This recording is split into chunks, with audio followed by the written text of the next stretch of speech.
Alright, guys, so today's gonna be English. So I'm Christian today, and I'm English and traumatized, and a few things right now that only the bathroom would understand. But that's okay, we're gonna go into my shopping haul. My shopping haul, and yeah. It's a mini shopping haul for my favorite store, the Dollarama. The dollar store, the dollar bid store, and the Dollarama. Any dollar store, pretty much. Like, just robot me into your store, please. Gently.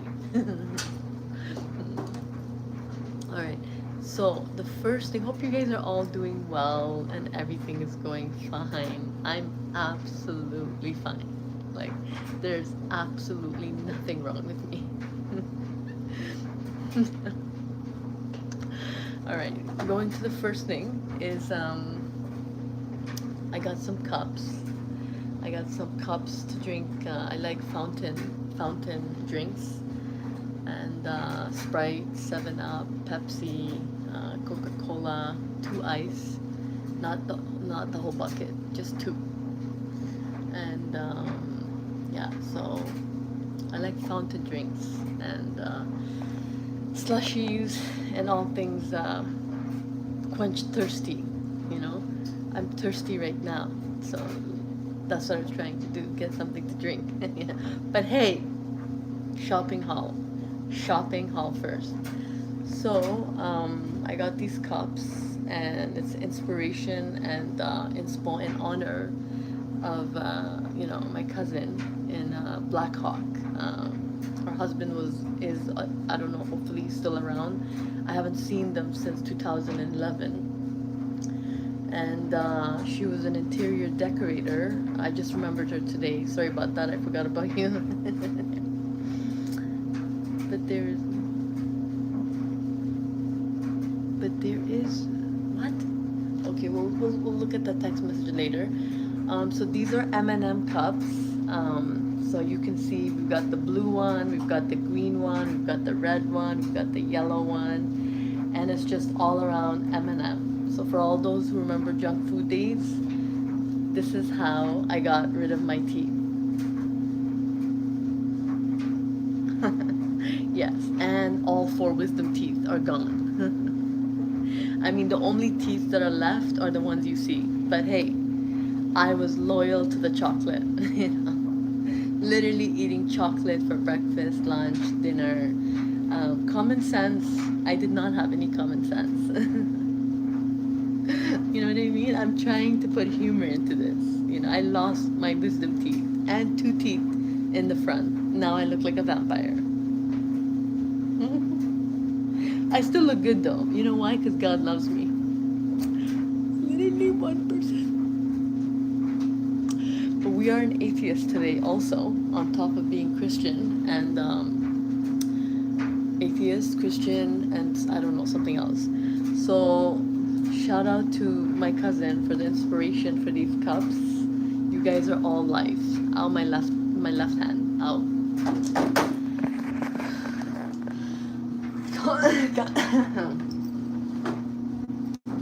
And the next item, you guys, is I got 3 of these canvases so I can paint.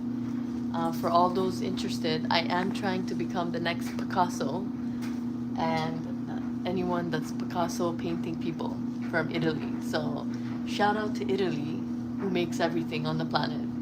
Not just like China, but as in quality. Just let me know if you find anything that says Italian on it that lets you down. Not that China products do, but they are what they are, right? So it's not Italian, it's from China. Ow. So this is the first canvas. Is that what it's called? Like painting box that I paint. I will show you guys some of my paintings. Alrighty. So, and then I have another one, and this one is another one. For all those who don't speak Farsi, I'm so sorry. Today is English Day, and we're gonna speak English. And this is the other one. What was that? Oh, there is something in the back. keep it fresh. Look at how much thought and wow, creativity,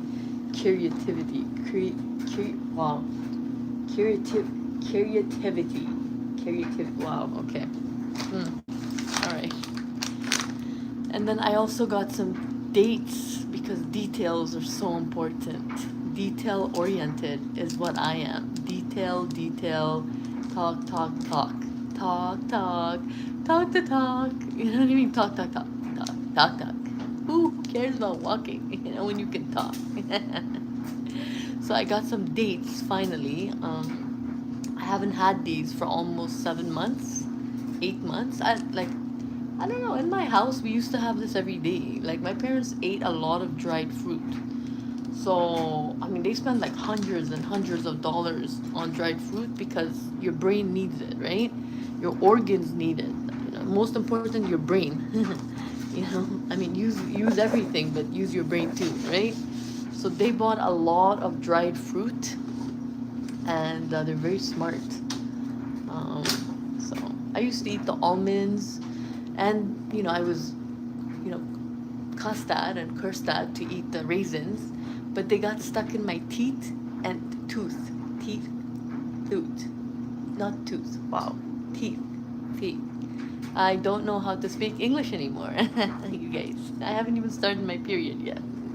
What will happen then? You know what I mean? Yeah. And then the next thing is Make It Happen 2026, people. It's another journal. So, oh God, it's a calendar?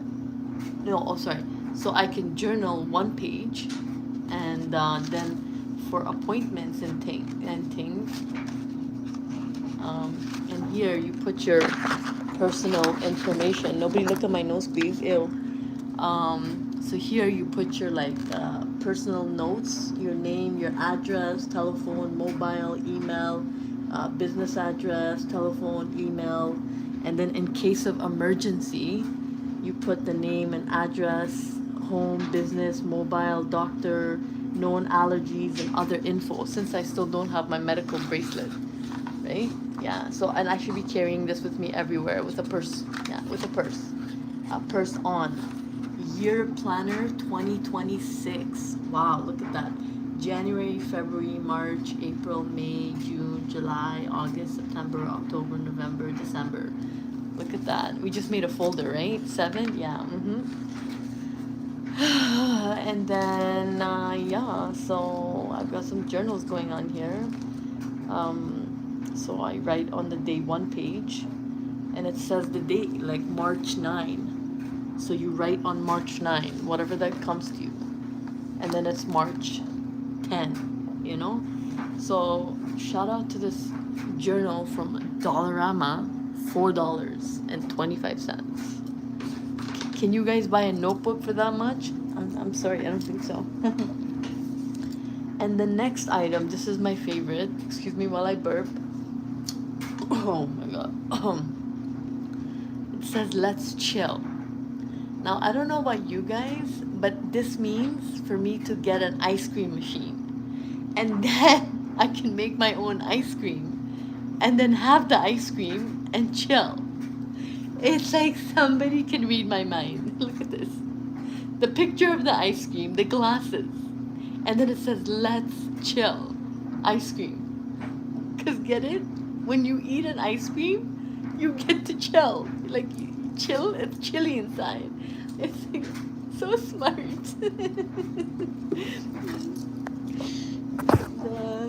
Yeah. So the next thing is the receipt from Dollarama. Shout out to the people who created computers and technology, and yeah, receipts. So look at that. You know, I paid for this. I didn't get it for free. No, because I'm not Jennifer Lopez. I'm not the Queen of England. You know, I'm not your majesty, you know. I'm not the Queen of Holland, you know what I mean?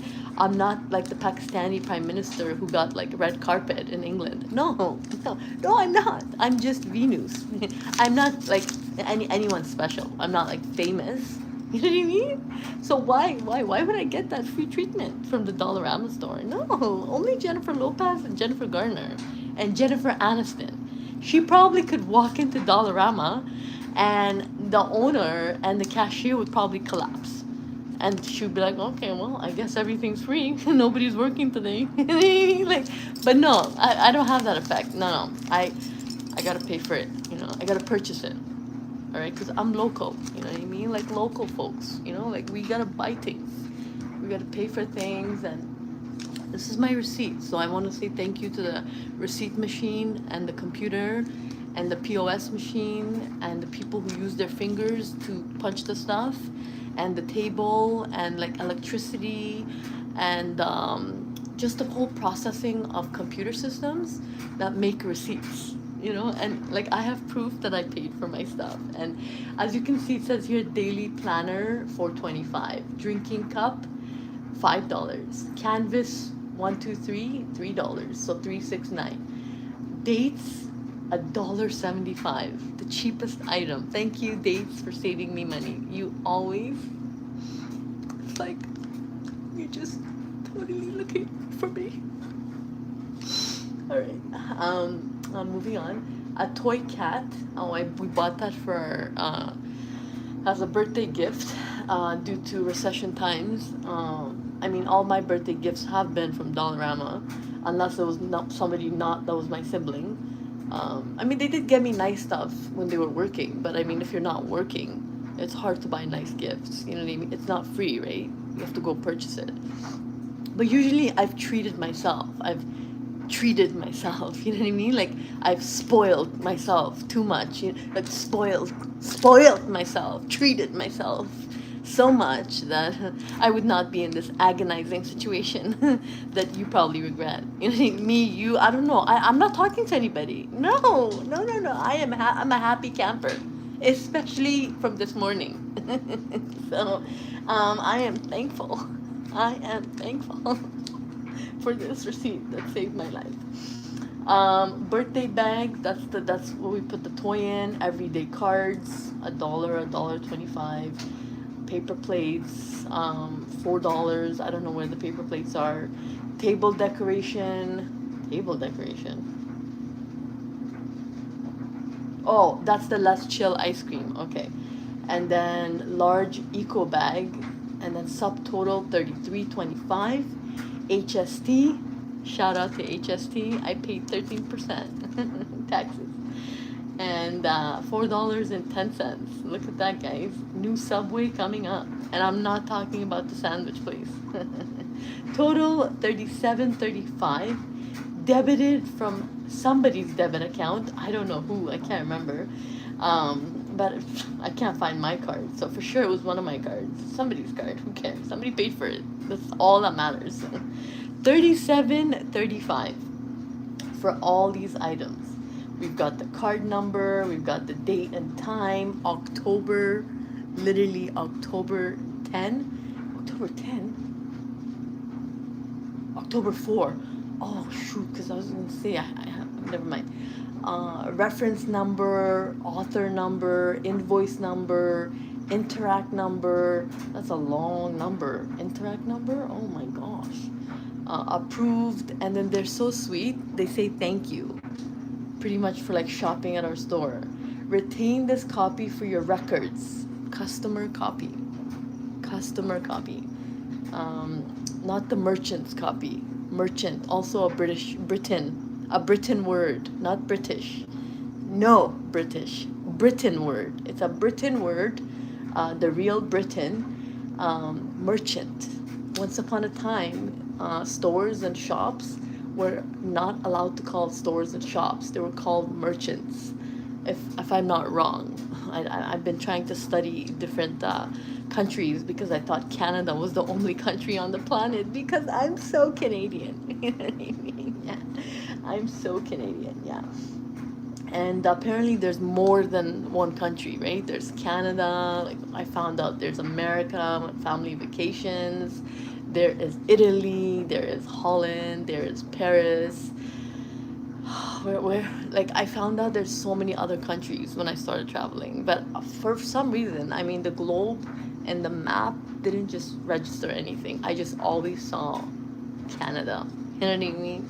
So I know it sounds foolish, but hey, That's what happens when you are constantly in the same country and you don't travel every year, twice a year. So, and then it says here, prices may include eco fees, CRF, and deposit when applicable. No exchange, no return. Thank you for shopping at Dollarama at 204212. And questions, comments at client@dollarama.com. We're hiring. Visit www.dollarama.com. They're hiring? Oh, damn. I used to work at Dollarama, so shout out to Dollarama. They're hiring. So I was a merchandiser and a cashier. But I gotta say, I prefer being on the floor because you get to stock, you get to design the store, you get to receive inventory and like place and like merchandise in the store, where they go, how many, and there's like a particular like mathematician. What was it she said? The barcodes. It's like there's so much to it because then you gotta also price tag them. So it involves a lot when you're merchandising, and then the right prices have to be on there. And then when those sales come, you gotta go and orange stamp them. So it's a lot. So I like merchandising because it's not like sitting at cash and tick tock, tick tock, tick tock. It's more like I'm here, you know, putting all the florals on the wall, and then I'm on aisle 7, putting all the mugs, you know, and just in case any of you broke any mug, I don't clean it, but somebody else does. But I do have to secure the area just in case there's a lawsuit situation. You know what I mean? What else did I do? Counting to make sure how many things we have, new shipment that arrives, and then like unpackaging the wall, putting the new stuff, putting away the old stuff, breaking cardboard boxes down safely, placing them in the recycling machine, and just so many things, right? So it was just amazing working at Dollarama in Newmarket. Shout out to Newmarket Plaza. Shout out to Popeyes for all those lonely days and your crispy chicken and your tea biscuits. So good. And I did find the store, the bakery that's here in Alliston, out my arm, and the bakery in Alliston, and they make tea biscuits other than just Portuguese tarts and all this other sweet stuff. They make tea biscuits. So my tea biscuits from Tim Hortons is finished. I mean, I did get some AFG for Life food from the AFG for Life birthday party that I went for my, what's it called, Broski's fam. But the thing is, the food is finished.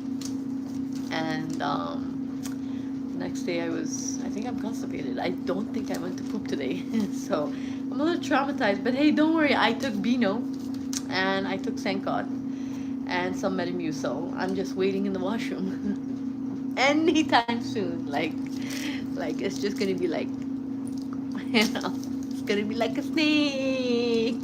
I gotta poop like a snake, you know, any moment now.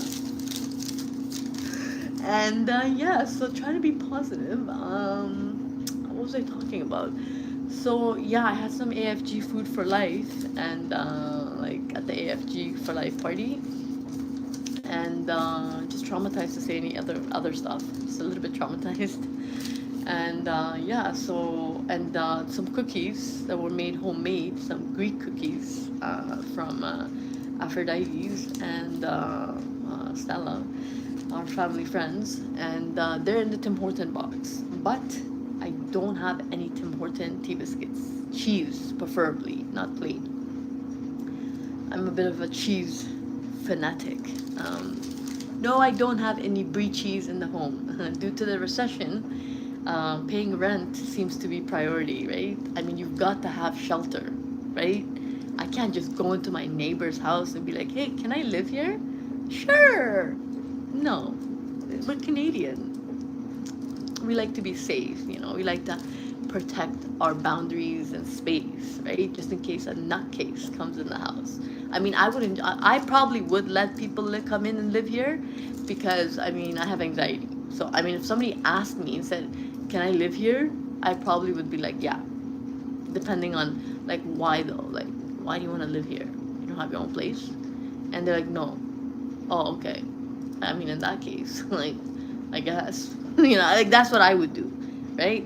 This one time, I even told this hobo guy. His name was Paul, I think, and I don't know what happened, but his dad's girlfriend kicked him out, and he was living in the back of his pickup truck. So I don't know where I saw him. He looks like Brad Pitt, but except he look young. You know what I mean? Like teen bopper, like young, my height kind of thing, but not like not like 92 or something. You know what I mean? Young person, but he was a hobo, and literally I think it was people who were fasting. Like it was, what was it called? Ramadan. Yes, Ramadan. It was the fasting month, I think, or before or after or during. There was a reason why the guilt trip kicked in, and I think it had to do with that. And I was like, oh shoot, everybody's feeding the hobos. Oh, I'm supposed to be doing that. Oh man, but if I feed him, what am I gonna eat? So I was having one of those moments, and I said, you know what? Maybe if I just help someone, we could just get rid of this guilt trip, because I don't know how to fast, right? I'm on medication, and every time I've tried, it seems like an assignment, an essay that never finishes. It's like like essays have a beginning, three paragraphs, and a conclusion. Mine doesn't seem to. Nothing I do has a conclusion. There's like, it's like the most annoying and worst essay I've ever had. So I'm standing there and I'm like, "Are you like a hobo?" And he's like, "Sort of, yes." I'm like, "If you want, like, you can come live here, and like you can shower. Just like don't touch my stuff." You know what I mean? Like, and yeah, like I was trying to like mooch off to try to get this like whole fasting situation down, because you're supposed to fast and it means you're a good person.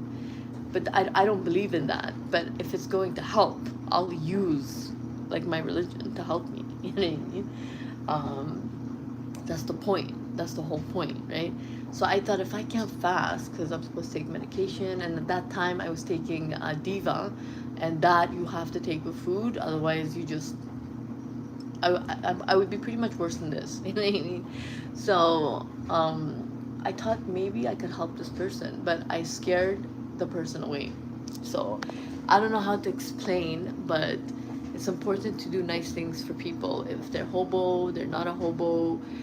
As soon as you can sense they need your help, it's important to help them. That's all what I'm trying to say, is what I learned every time, anything that has like a guilt trip linked to religion, or like, I don't know, preaching and trying to make people like more humble. I wish there was like a standard button I can press like on my brain, like, be humble. You know what I mean? But unfortunately, it doesn't work like that. It's something like you have to remind yourself, like on the calendar. So I don't know if I need to put that on my calendar. Be humble. Don't have guilt trips. Be an atheist. I don't know. Your religion ruined your life. I don't know. These are some things that are coming out of my mouth. I'm just saying, right? Now, is that true? Yes, no. It's up for debate. Let's talk about it, guys. Is religion a problem in the world? Or are we a problem? I'm just saying. I'm pointing out myself. You know what I mean? So, yeah. So this is what I'm talking about. It's important to be healthy so you don't end up on medication. And if you do, it's important to follow the instructions when they say you need to eat food when you take the medication. For those of you who don't eat food when you take your medication, you might be put in jail. Okay, so I'm just giving a heads up. So make sure, if your medication says take as needed, take as needed. If it allows you to take it twice, take it twice. If it tells you to take it with food and not alcohol, you might want to listen to those instructions. So, yeah, I'm not saying I did any such, no, but I'm just saying to you guys, yeah. So that was the mini shopping haul, and And I do have like a Molly made situation where this place needs to be like deep cleaned. I just don't know how to do it. All right, it's like my arms are broken. If I had two casts on my arm, you know what I mean? Like Neymar's daughter's hand. I don't know what happened to her. I'm not saying I'm just saying like I just saw that recently, you know, and I'm like, how did her hand break? I don't. Is her hand even broken? Like, why does she have a cast? I hope she's okay. So people, please be careful with your children. You would think she has a nanny, or she has like a police officer kid person. I don't know, some kind of a medical police officer thing on her. So, like, how do you break your hand when your parents are Bianca and Neymar? If it could happen to them, it could happen to anyone. So, literally, there's evil out there. So, EVILE, you know? So, hopefully, his daughter gets better, and her daughter, and their daughter, and nobody's hands break, okay? I haven't broken my hand, you know. Attempts have been made by me, like twisting and turning my ankle. Every day there's attempts at trying to break my left ankle, but hey, it didn't happen. You know why? Because God loves me. Somebody out there loves me. So I just wanted to dollarama that from God, and yeah, so that was the mini shopping haul, and it's been a long time since I've done this because I was having anxiety doing it. For some reason, I just wasn't doing it. A few times I've been grocery shopping, like I used to do my mini grocery shopping and mini grocery haul, and like favorite things like snacks and stuff I get from here, random stuff I buy. So there's some episodes that, like, of course you guys do know my dad passed away on September 10. So I've been a bit like, it's worse enough I'm already bipolar, but on top of that I had to be like double bipolar in order to function, because that could take me down real nice, right? That was the thing, you know, like it's gonna take her down and then we'll go from there. But it's like something was like, no, that's not gonna happen again. You know, we're strong. We're not a strong woman. We are, you know, we're what I don't know. We're Pharaoh. I'm Pharaoh from Egypt. You know what I mean? I am like the goddess queen. You know, like I don't know what it is, Venus. I don't know. Literally, I haven't touched on the Greek history yet, and so many other snake situations. For all those who remember and who follow me on Instagram, there was a snake in the garage. But don't worry, we killed it. But now I keep doing this, all right? And then this other weirdness, which I'm not even gonna show you. There. Oh. I was just turning my neck. Wow. So the only thing I understand about snakes is Noor Fateh and her song. Her song, Noor Fateh, moving like a snake, moving like a snake. You know, that's the only snake I can relate to. But this thing, I don't know what that is. I have nothing to do with that, okay? Like, literally. And just wanted to throw that out there. I'm trying to be as normal as possible, like the real normal. Normalcy is a gift too. And panic attacks and anxiety sucks. You know what I mean? Like, it's not good to have it all the time. So literally trying to learn how to pray, but I keep putting stuff on the prayer mat. So it's in the office, it's in the multi-purpose room, it's in the entertainment, fun, master bedroom. Like, it's just a multi-purpose room that I'm supposed to be in. But because I'm traumatized, I'm scared of the room, so I sleep in the living room now. So due to some situations, I have, you know, episodes, you call it episodes. People throw chairs, some people punch the wall. I throw things out. I just zone out and I'm like robot, and I throw things out and then I bring them back in. You know, it's not normal. But this is why it's important for me to learn how to swim. So shout out to Barry and their community center. I don't know where I put the information. It was in one of the pockets of my shirts. And so, yeah, so they teach people how to swim, $10, I guess, an hour, or that day. And for $80, you get 8 lessons on how to swim. Like lessons on how to swim in the water, not like life lessons. You know what I mean? Swimming lessons. Similar to the community center on Gore Road, which I paid $100, and I went for no lessons. I paid $100, but I didn't go for any. Oh wait, no, I wasn't in the country. You know what I mean? Like as soon as I wanted to learn how to swim, like I don't know what happened. Something happened, and I was gone. So I wanted to apologize to the community center for not attending any of those appointments. I'm not quite sure what happened. I don't remember all the details. And the next thing is, I don't know, but this sign, like I don't know what I'm supposed to do with this. So, like, it's an inspiration. I found it, I don't know, on a table somewhere, and I thought, oh, look at that. I see, I guess, a mama bear, a papa bear, and then the kid in the middle, he or she, you know what I mean? Girl or boy, for all you idiots who choose whether you want a boy or girl, you should pray that it's a healthy baby. That's what my best friend Hadia told me. She's AFG, right? She's Afghan, right? So I told her, like, I asked her actually, I said, so what are you guys having, right? Do you know, or are you gonna wait, like, AFG style and find out after? And she was just like, you know what? I just want a healthy baby.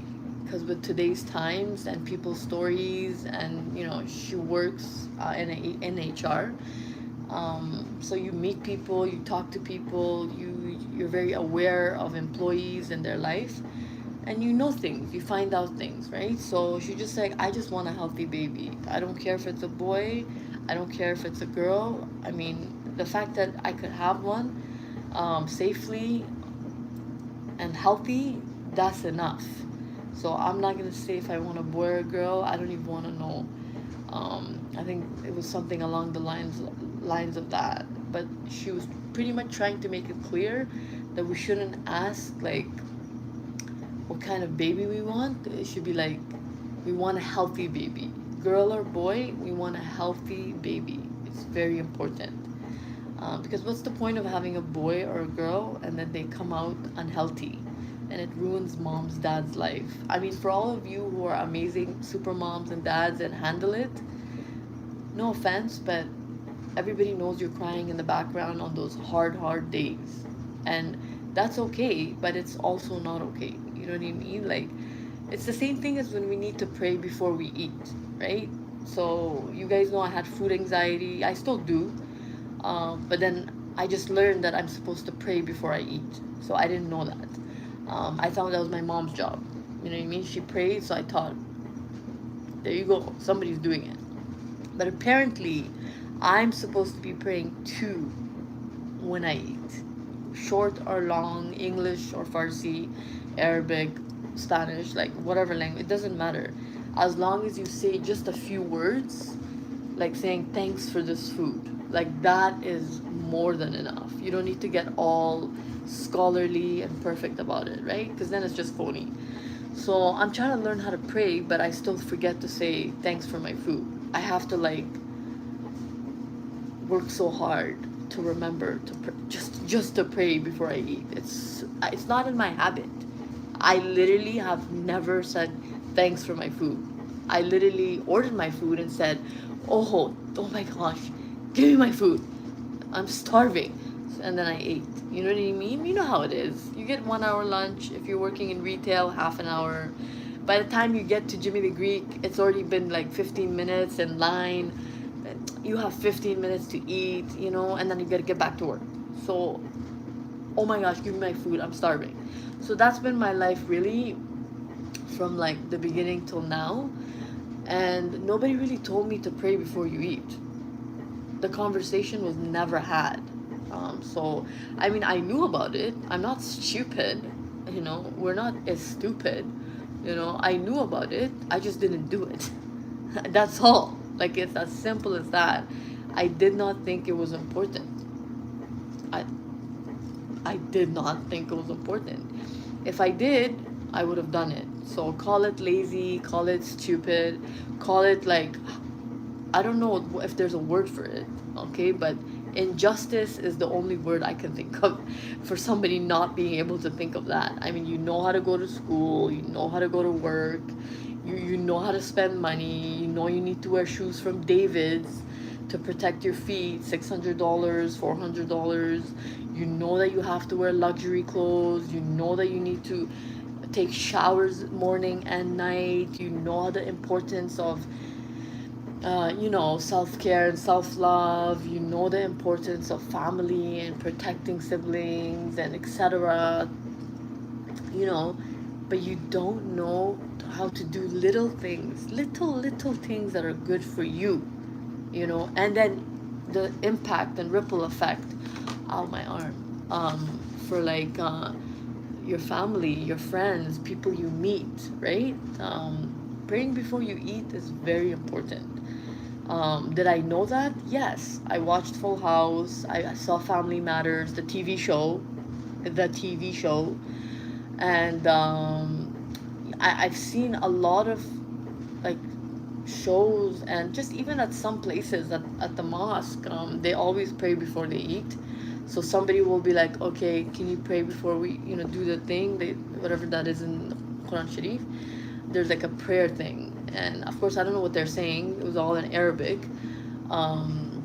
Sometimes I think they spoke Farsi, but then again I didn't speak linguistic like Mullah Farsi, because, and also their microphone was not good at that time, so nobody could really understand what he was saying. Since there was like a partition, it's not like the Gurdwara, they're not like advanced, they still are segregated, like what is it called, partition, where men have to sit that way, you cannot see them, and women sit this way, you cannot see them, and if you do need to talk to them, you got to be all like, you know, you know, you got to be all like that, because it's like, god forbid they see my nose, they might have an erection. I don't know, I don't know, man, I'm just saying, it was just weird. So the physical and verbal communication was not really like good in our mosque. I don't want to throw all the mosques under that umbrella, but we just did not have the support that we needed, given the fact that everybody was an immigrant, working, struggling, volunteering.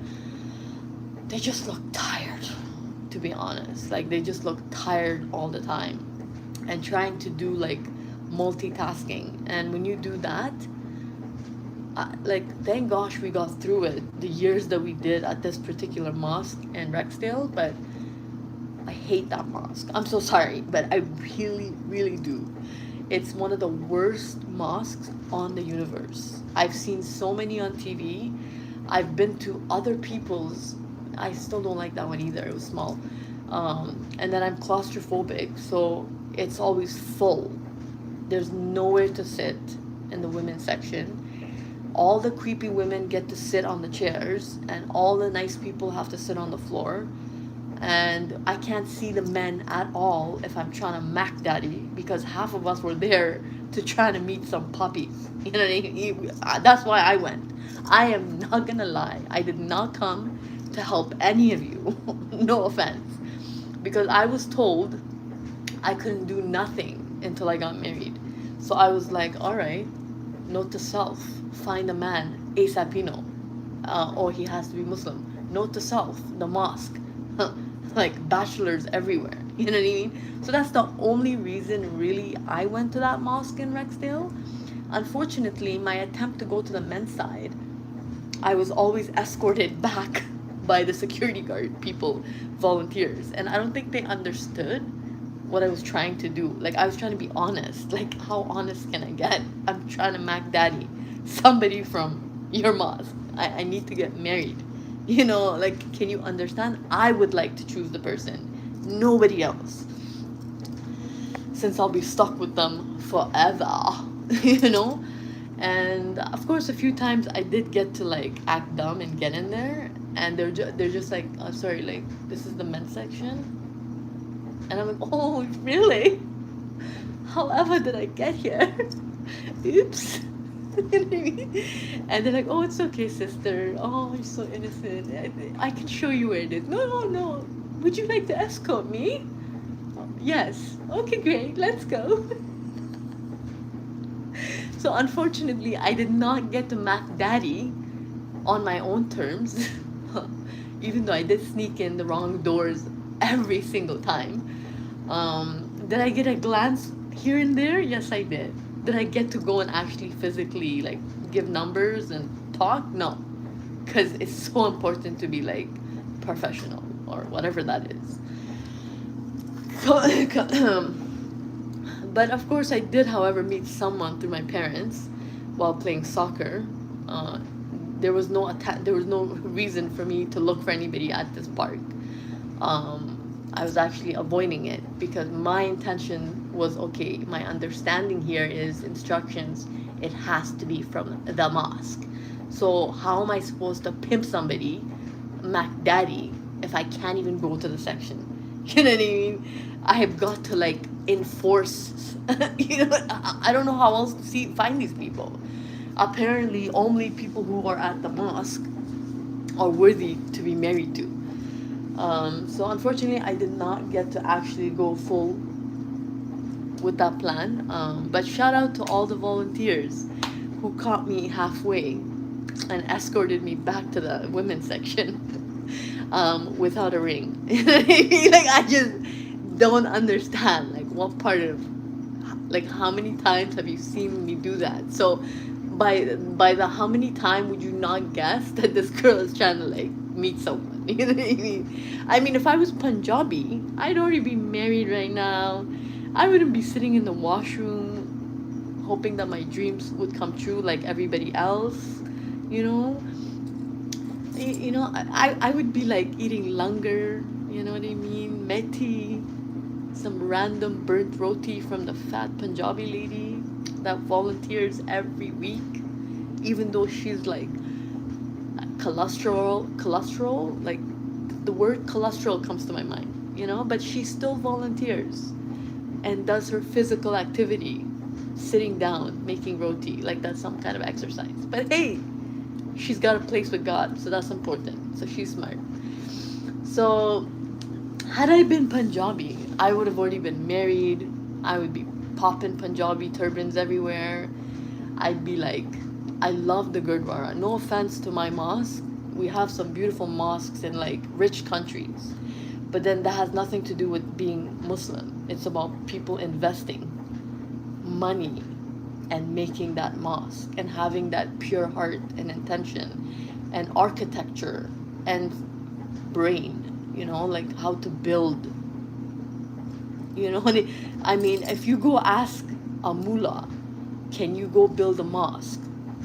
They're going to be like, that's not my job. My job is to, I'm a servant of God. My job is to preach and teach. I don't have those skills. Yeah, he may have hobbies about reading architecture. He may like to see architecture. But he himself, as a practicer, as a sheikh, mullah, they don't know how to build a mosque. But Mr. Goldstein or Mr.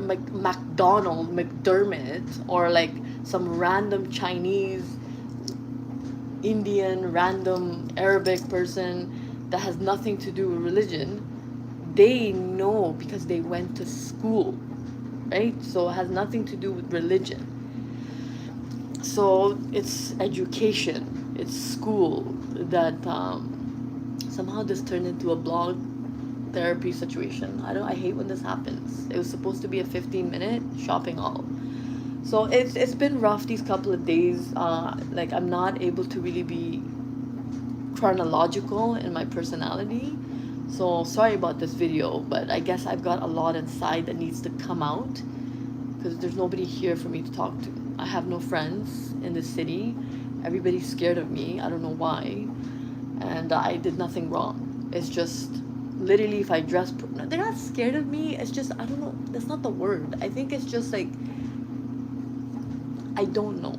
Okay, but I really don't know. Maybe there could be like a friendship group flyer. If there can be like a friendship group flyer, and then people come to make friends, because depending on where you live, I mean, you either make friends when you go to school or at work.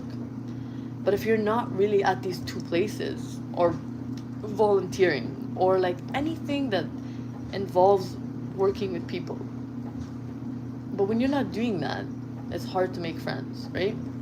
And all my friends live in the city. I am in the countryside, because oh my god, I can't even imagine how much it would cost to live in the city, since I don't have parents anymore to live with.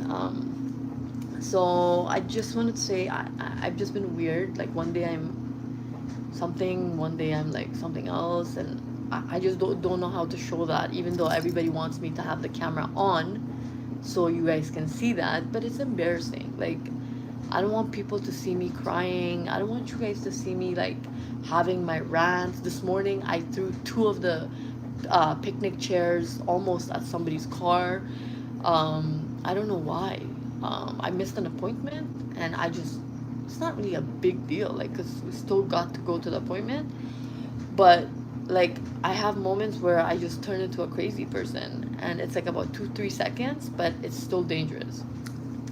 So I don't want you guys to see that side and then, like, not like my videos, right? Because I do cry, and I do have, like, real emotional moments, and like random, like, the crying. It's really something I don't like, but unfortunately I do cry. So I mean, in the past I have shared it on Instagram, and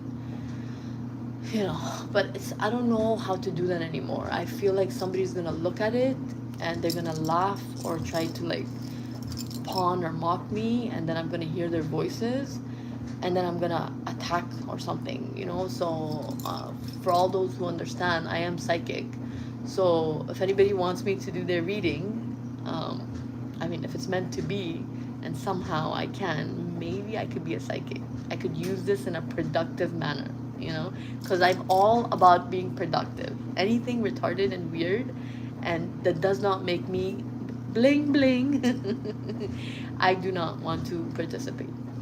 So, yeah, so I'm just saying, I'm not saying like I'm a money lover, no, but you all make me pay for things, like, right? So, I mean, who really is a money lover? Do you know what I mean? Me, you, it's just unfortunate this has been going on since the first day of planet Earth and civilization and monkey and ape times. Like, oh, blah, blah, blah, blah, banana, blah, blah, blah, blah, blah, tomato, like, you know what I mean? Like, exchanging stuff, and then somehow somebody made a coin, and then gold coin, and then silver coins, and then paper money, and then the circulation of paper money, and then currency, and now we're all in the game. Okay, the magic carpet people, anybody who doesn't do the magic carpet, atheists, non-atheists, faggots, gays, lesbos, everybody, man, everybody in that like Dropbox when you apply for a job, and you've got like a list of things. Are you like Native Indian? Are you gay? Are you a minority? Are you a majority? Are you Caucasian? Are you from Asia? Are you from South Asia? Are you a criminal? Like, literally, are you from the military? Are you part of a military family?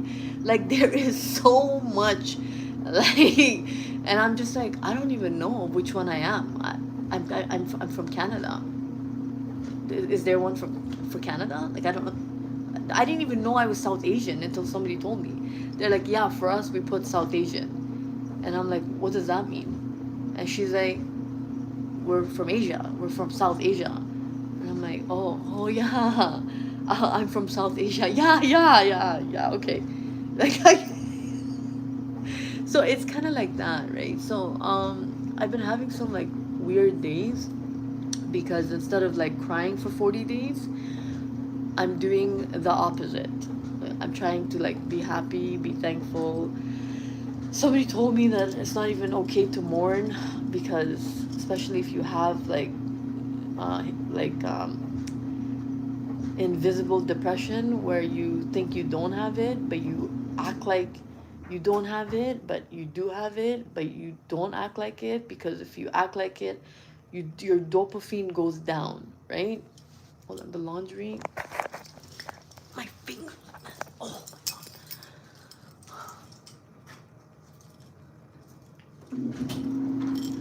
The your dopamine goes down, like your sugar levels go down, and like the chemical in your brain cells. It affects everything. It affects your organs.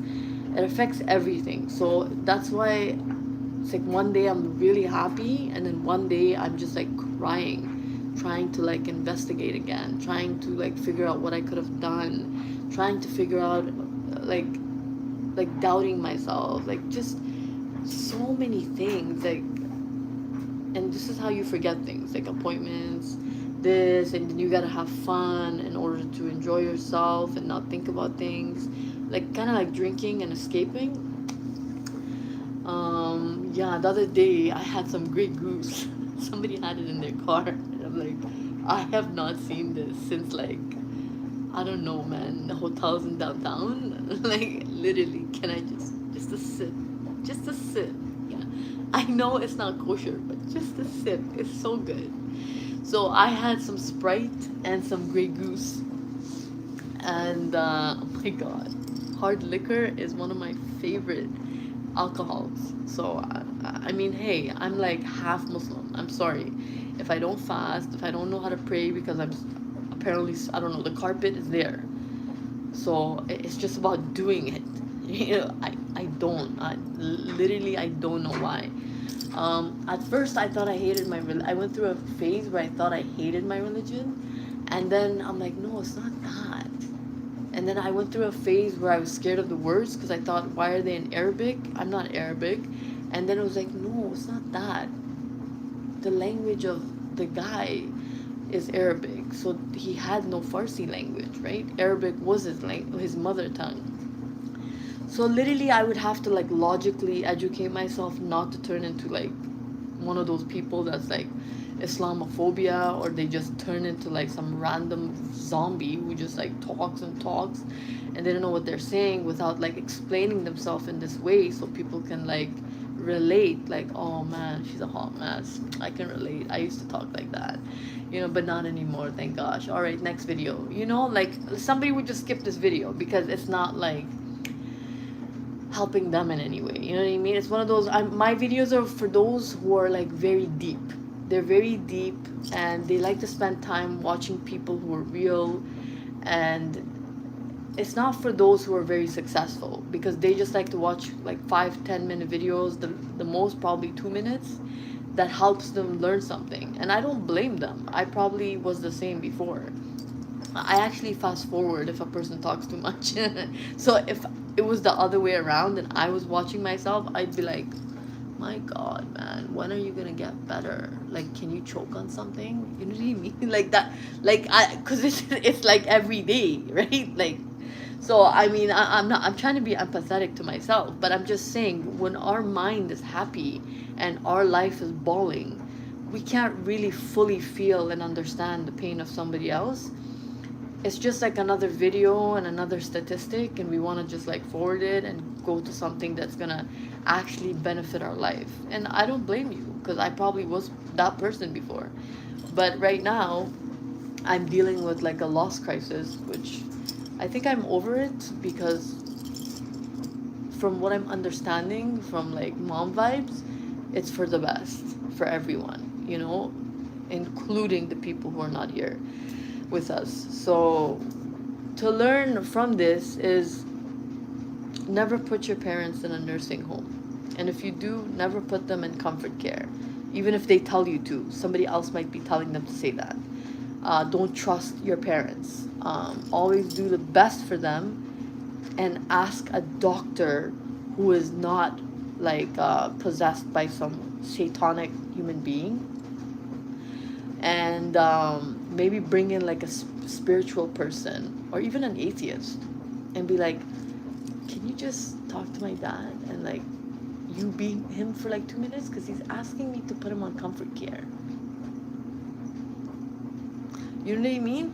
So of course I did not fill this POA form. I didn't even know he was in a nursing home until one of the days I checked on the iPad and he was no longer in Aurora in my sister's house.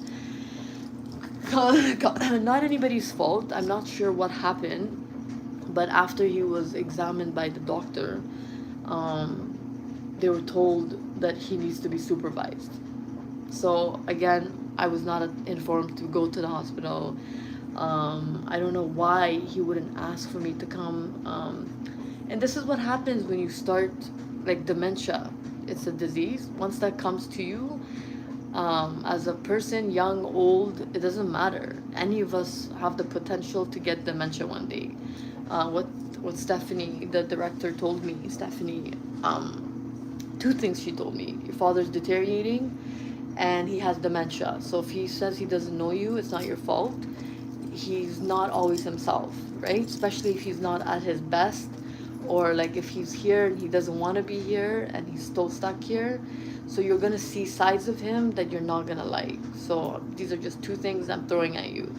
And then that's why we were going all the time. I was like all the time going there on the weekend. And then we had Sheila, the Afghan girl who was his primary, which helped so much because Monday to Friday she held it down and hustled, and Saturday and Sunday we held it down and hustled as much as we could based on my health, right? Because I mean, if I deteriorated, then we're all screwed. So unfortunately the second year it was going well, and then he got pneumonia. And then Sheila went to Iran without telling me, and apparently he was being taken care of by English people. So I don't know what happened to him somewhere along that time. He needed to speak Farsi. He needed Sheila, his primary PSW. You know, it was like a daughter to him. And I don't know for what emergency she went. She didn't tell me.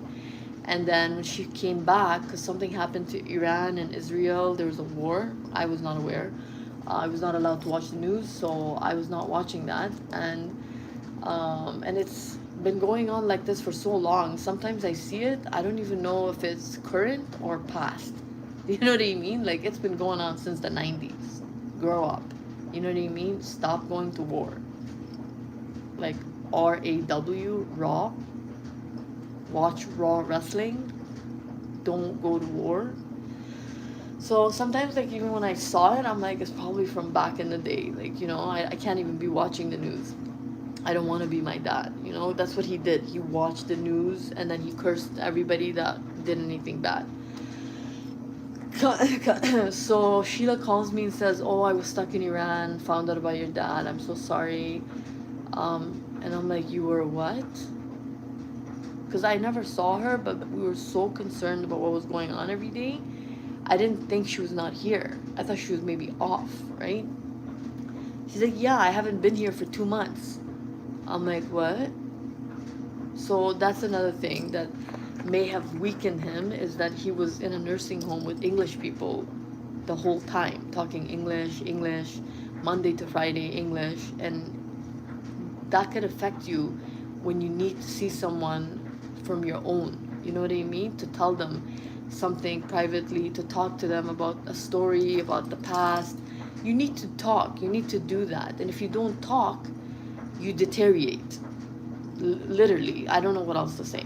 If there's days where I don't talk and I just sit there, I get migraines, my body stiffs up, I can't move. It's almost like I'm dysfunctional, physically and mentally. You might as well put me in those retarded wheelchairs. You know, half the nursing home was pretty much these people. No offense, I'm just trying to show you, like, I don't know what their diagnosis is to be in that state, but it's horrific that somebody has to be like that.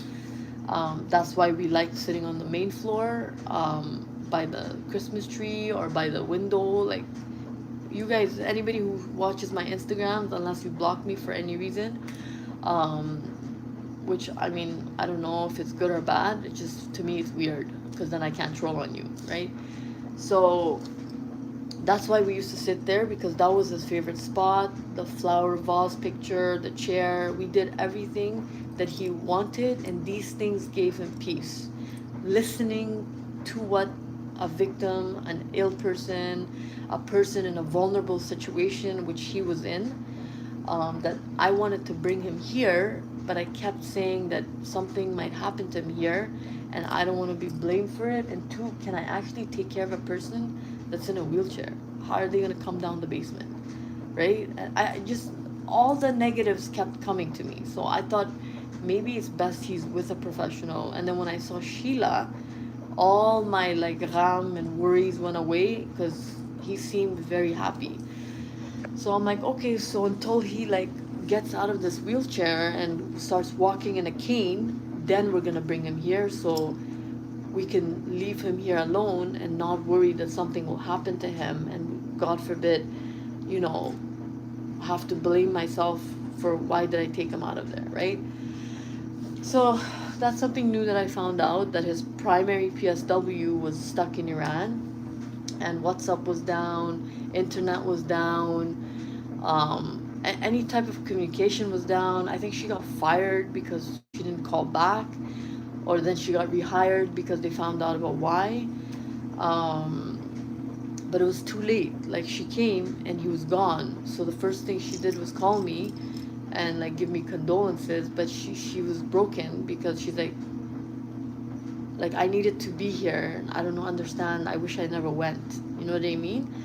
So unfortunately, sometimes these tragedies, I would say what happened to my dad, God forbid it happened to anybody else, even my enemy, whoever you are, you know what I mean, him, her, they, them, whoever, for your stupid mood swings. But I would say, in conclusion to my spying and detective work and Pink Panther and mental breakdowns, random times, sleepless nights, and bizarre moments of just being on my phone to try not to run away from here, I figured that this is not negligence, this is just a tragedy. Because if it was negligence, it would have to be done on purpose, right? And even the most worst person, you know, breaks down and cries and says, I wish I never did something like that. I wish I never killed this person. I wish I was there and didn't go on vacation. You know what I mean? Everyone has that like conscience that when they realize, then you try to test, like you get tested by God to see, like, did you do this on purpose, or it's something that just happened? So who is the real culprit, right? By culprit, I mean our action and intentions, passive or not passive, productive or not productive. So I've come to the conclusion, as a Pink Panther pet detective, you know, Jim Carrey, you guys saw the movie Ace Ventura. I'm trying to put humor into this so I don't cry in my videos, because I don't want you guys to know.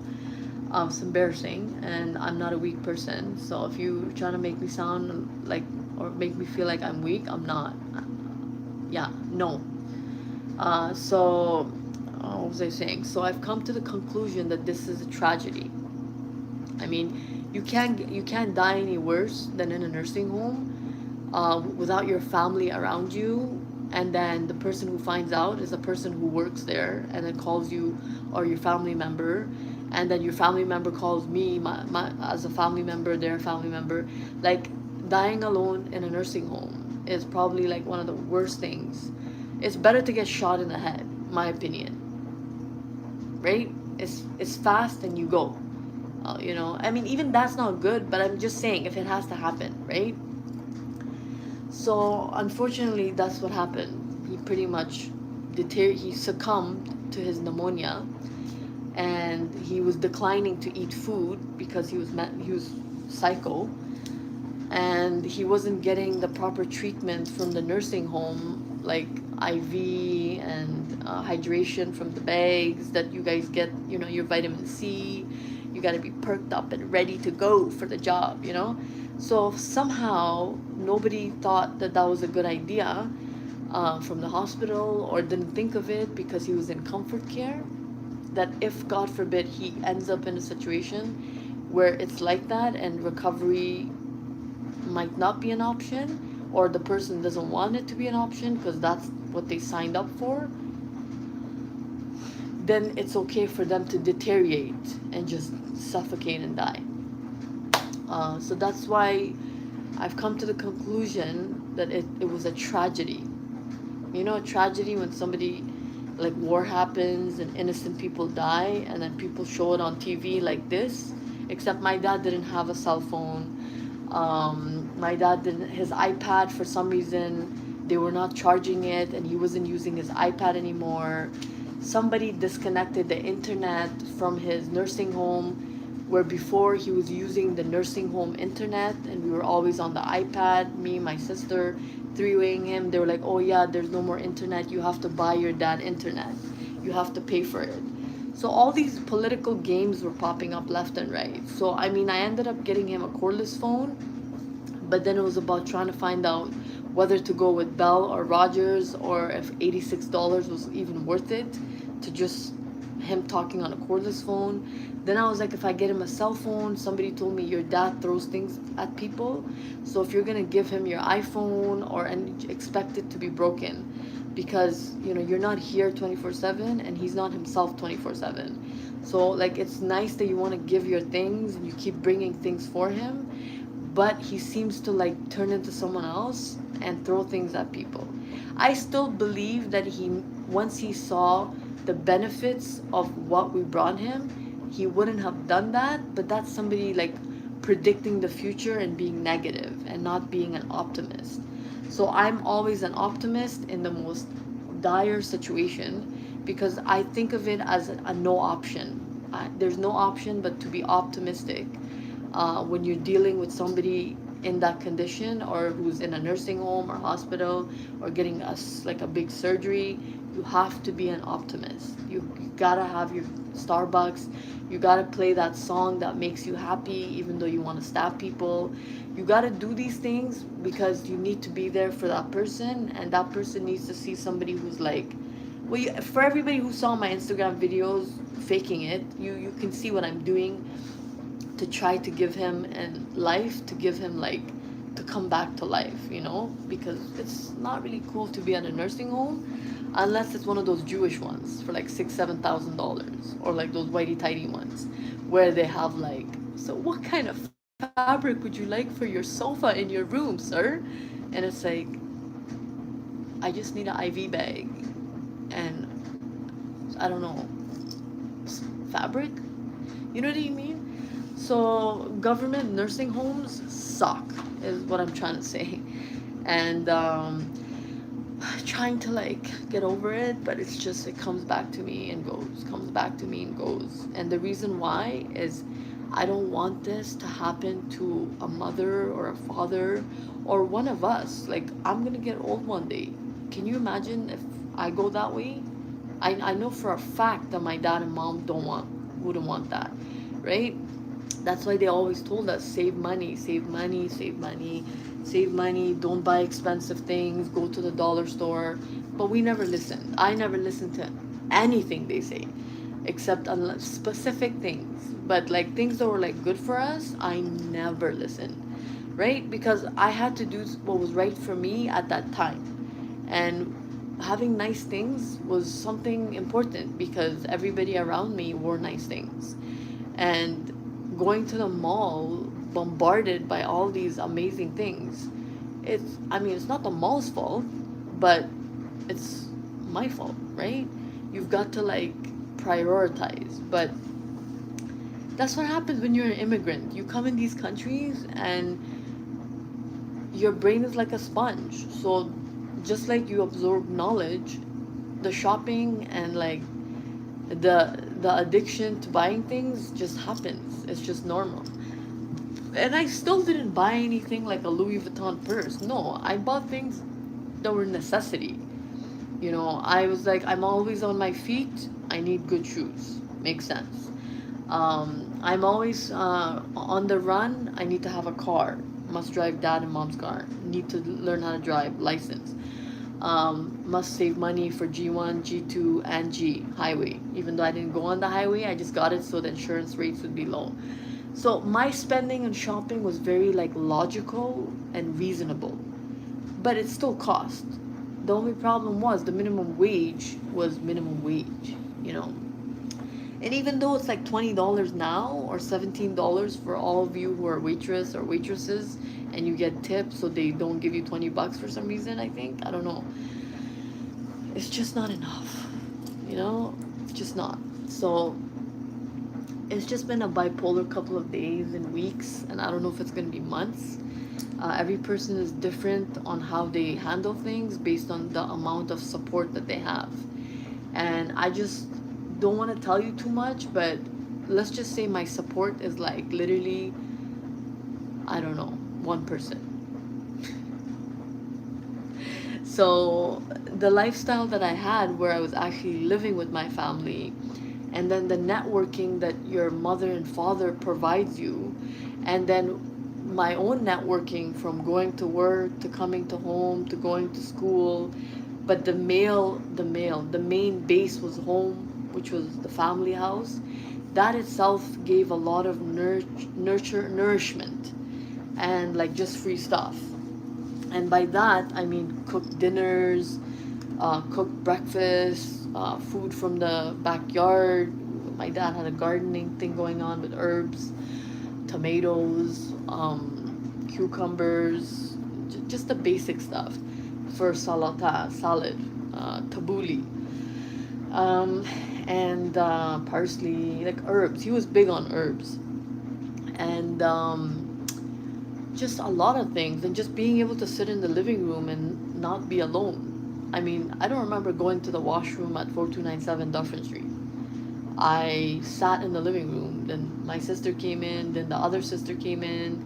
Not to mention, I was visiting our other sister who lived off site, and my mom, my dad. There's constant interaction with people, right? And if you don't have that family life, then you're probably married, and then now you've made your own family, you have kids. So that it kind of fills that void, and now you don't have to need your mom and dad as much because now you are a mom and dad and you have your own kids. So I think that's another reason why I have anxiety. I'm not trying to say go give me people's daughters or sons. No, I don't want that.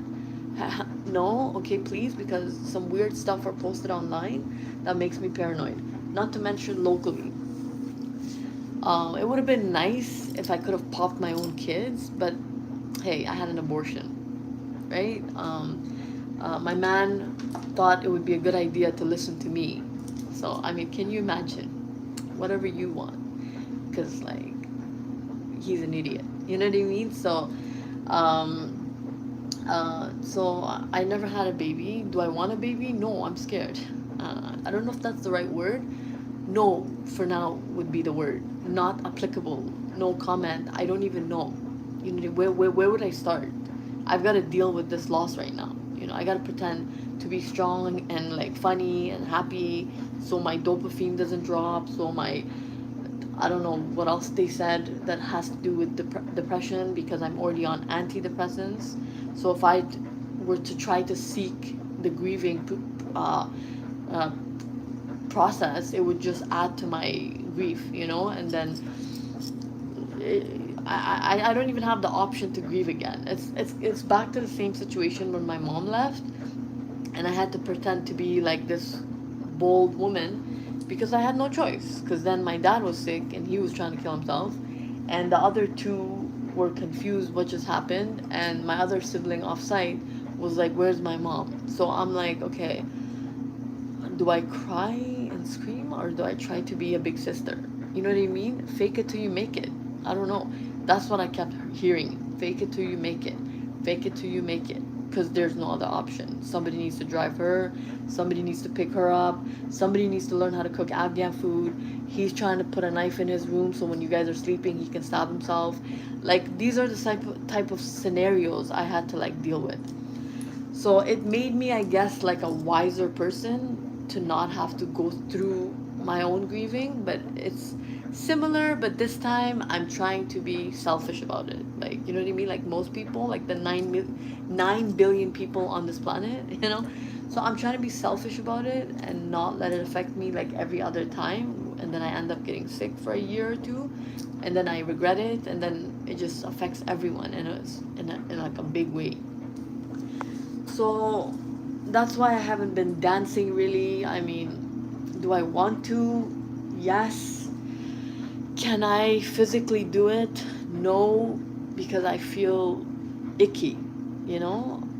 So that's why I've been doing this detective work to try to not blame people, myself, I don't know, the mosque, the religion, my mom. At one point, I thought it was her fault, like so many things. But in conclusion, it was a tragedy. It's a tragedy.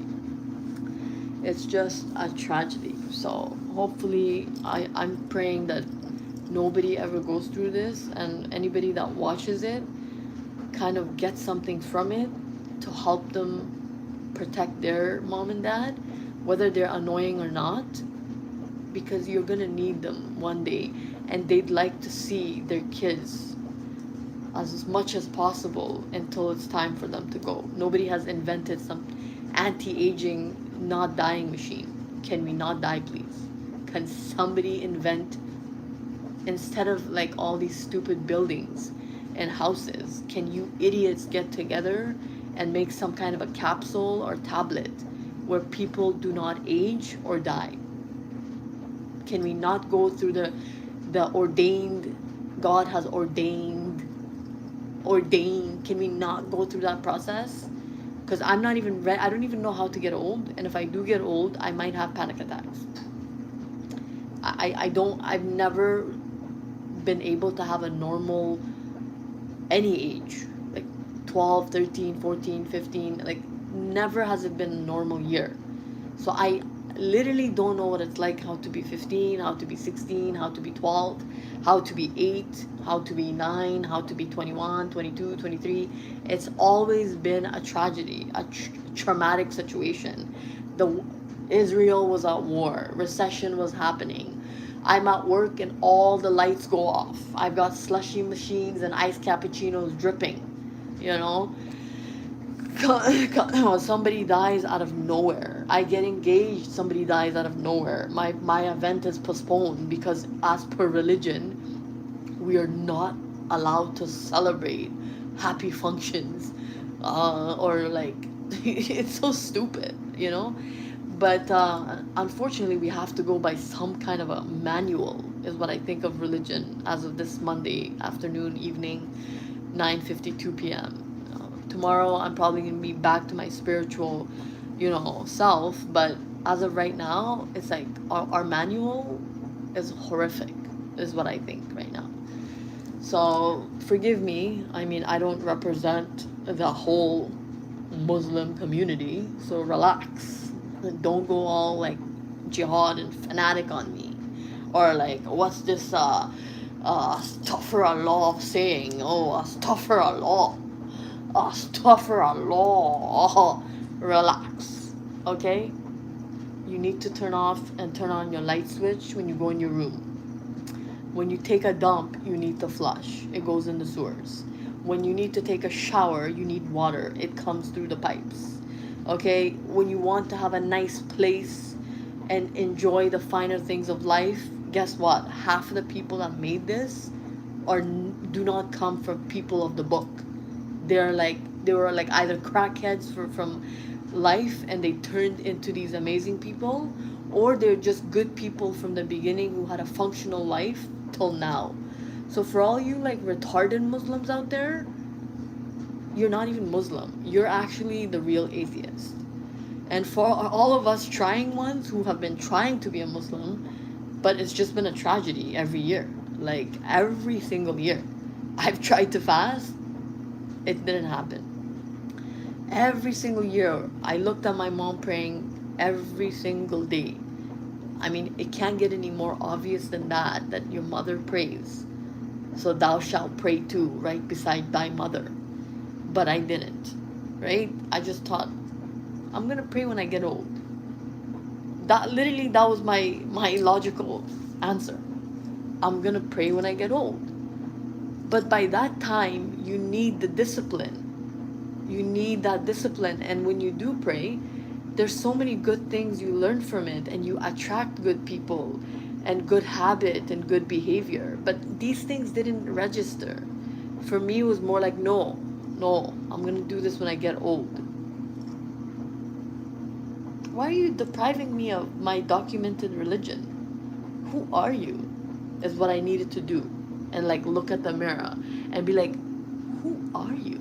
Like, I'm literally showing you. Your mother is praying. She's been on her feet for 8 hours. She has like, I don't know, 2.5 jobs plus like night class. And somehow she still finds time to do like uzu. And even though her clothes are still wet, I don't know why, she doesn't dry up in the shower, but she still finds time to pray. The whole, praying thing 5 times. Um, so, I mean, I saw it every day. It was a visual. But I just was like, hey, if she's doing it, we'll just use her, Like, she's praying for all of us, you know what I mean? So that's good enough. She's praying for all of us, that's good enough. But that is the most stupidest thing I've ever heard in my life. Not then. Then I had the confidence of like a baller. I don't know. Not to like hate on any basketball people or any ballers. I'm just using the word baller because it sounds cool. Not to go at any cool. I'm not trying to go after cool people either. It's just like I'm trying to express myself. Like how I was at that time. Trying to be like other people. But that's not like real cool. Like there's like real cool people I know on Instagram. And these losers pray. They pray, they work, they're nice, they're smart, and it's amazing. And they weren't born there. They're fobs when they came. I see their fob ass pictures just like mine. So I'm like, okay, they're fobs, I was a fob, we both were fobs. So how come they prayed? So why the hell didn't I just copy my mom? So I don't know, like for some reason I may have been smoking crack invisibly, like Harry Potter, like the invisible blanket. That's the only like conclusion as an adult now that I can think of for a lot of the good things I could have learned from my mom and dad. I mean, even my dad, who cursed our religion half the time and all the phony balonies, who ruined it, like his understanding of the religion because he knew too much. And he was just like, I'm not gonna sajda because they're all phonies. And we're like, oh my god, you can't put everybody under the same umbrella just because you've had some retarded experience, right? Like, you married somebody that prays 5 times. Like, you might want to be careful how you talk. It might affect you. You know what I mean? So unfortunately, sensitivity is an issue, right? And how we talk can also suratul mustaqim or suratul fuck up our life. So given that he was a very blunt person and he spoke from an emotional part and like anger part, where that belongs with therapy and a therapist, not with actual people and family and friends, right? Because people will be listening, the whisperers will be listening, and they'll judge you on that day. There is no judgment day, my people. It's literally every day. So if I stand here and I say, God forbid, like if I just say like something bad about somebody's religion, and I don't know, like a few times I threw the Quran in the garbage, and then I went back and got it, and I threw it on the floor. I've burned my pictures from my ex, from my marriage. Like, I've done some stuff that you have no idea. But am I proud of it? No. Was I under the influence? Yes. Will I do it again? Probably. I don't know. It's my life. I bought it. I can do whatever I want. But at the end, it's the diagnosis that's doing that. It's the illness. It's the rage. It's the well-being health. And then there's like professional people don't judge a person when they do that. They examine them because they need to find out why this person is acting not normal, right? A normal person wouldn't do that. They don't judge. They observe what the trigger is. Oh, why are you doing that? Why are you throwing food? Is food, what is the food the problem? Why are you throwing your own book? You wrote the book. You're an author. So why are you stepping on your book? Like every person does something weird based on some tragedy that happens to them, where they blame that or him or her, but that's not the case. That's something that you need to throw at a therapist or like a psychologist, and they are not sensitive. They observe you, they medicate you, they treat you, they don't judge you, they don't isolate you, they don't pray bad things happen to you, they don't do voodoo on you, they don't get emotional and think they are something special, right? So they're more like professional, like real doctors, not anybody who has anxiety or in some way connected with the community and controlled by them and they don't even know. So what I'm trying to say is, not just like even your mom and dad, if you guys have somebody you love so much and you care about them, literally invest in them. Call them, talk to them, text them. If you have like my situation where you have anxiety or panic attacks and it like refrains you from doing that, get help, get medication, do talk therapy. Take your ego and flush it down the toilet. Don't listen to any of the negative stuff. Like try to be like, don't tell me that if I do that it's not gonna happen. I'm gonna go to the library and sign out that book. I'm not scared of the book and I'm not scared of the library door.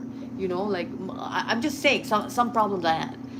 So don't allow yourself to be yourself to stop you from life, because if you do that, it affects your circle, it affects your friends, it affects people you might meet in the future. It can prevent that. It affects people who are helping you. You know, God knows how many people were telling me in my head thoughts not to scare any of you about schizophrenia. I'm not saying I have that. I'm just saying I'm psychic. Like I don't even know. I didn't, because it was like silent up here when I was growing up. So Lord knows how many people were praying for me or trying to tell me like you need to pray, you know, like, or anything. It's just I'm like attached to this praying thing because I keep thinking this is the only thing that's helped me, or because I don't know why I'm attached. And whenever, like, the only thing I did different, like Sheila, is for the 2 months I didn't listen to any prayer music. I was just like having situations. I was just listening to other things. And usually I have Surah Maryam, because I'm scared of the other prayer music. Don't ask me why. Okay, I'm not scared, but I just don't want to hear them. Their voice scares me. Like they're like getting all reciting. But Surah Maryam is very nice. It's calm. It's like the sky and stars. It's very relaxing picture wallpaper. And it's very, and there's English subtitles, so I used to read the English subtitles so I could like understand, like not just be illiterate but literate, understand what is he saying, you know, like why is he so nice, where is this person, you know, like why are you not my friend, you know what I mean? So I don't know who they are, but whatever, like I'm just trying to say, like, Lord knows, Lord knows how many people probably tried to help me, but I couldn't hear them. You know, and I used to have a journal, but I used to write things like, I went to the store, I bought this, today I had a bad day, my sister hit me, oh, my dad and mom were fighting. Like, it was more like actual present what was happening to me on that day. It wasn't like, I mean, if you guys read my journals and like, I want to scare the shit out of you. Let's just say it's psychic vibes. Okay, that's all I gotta say. And that's how so far I've been able to survive and help people and help my dad. There's something I was gonna say about my dad. Oh yeah, so during this 2 months, one thing that I also did different was I didn't listen to prayer music, Surah Maryam specifically, and Sheila was not here. So this is another reason why this is a tragedy, because for some reason I thought I needed a timeout or break from religious music. But really, that was the biggest mistake I made, because that was helping my dad live. Not because he's a religious fan, because he never really prayed. every day except once a month. He had a bladder issue, so he always had to urinate, and he was never clean. So he's like, I can't because I just I just want to pee. Like I don't know what it is. You can say lazy. I don't know. Not really like motivated, heartbroken. I don't know. There was some type of, he needed a good friend to like heal that darkness, and he didn't have a good Muslim friend until we moved to Markham. And then that guy ended up getting cancer. So I don't know, like he was trying to help my dad. That guy used to pray 5 times a day. He had the Quran memorized. He was like, your dad's such a nice man. I know he's not all there, but he's very smart and he's very nice. We're like, we know. Duh. Like, we know. But it still would have been nice if he arakat and barakat. You know what I mean? Arakat, barakat, boba. Daddy, popsy, daddy-o. You know?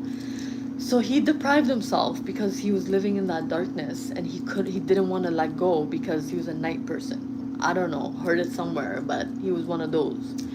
And he did want to, but he just couldn't. He can't.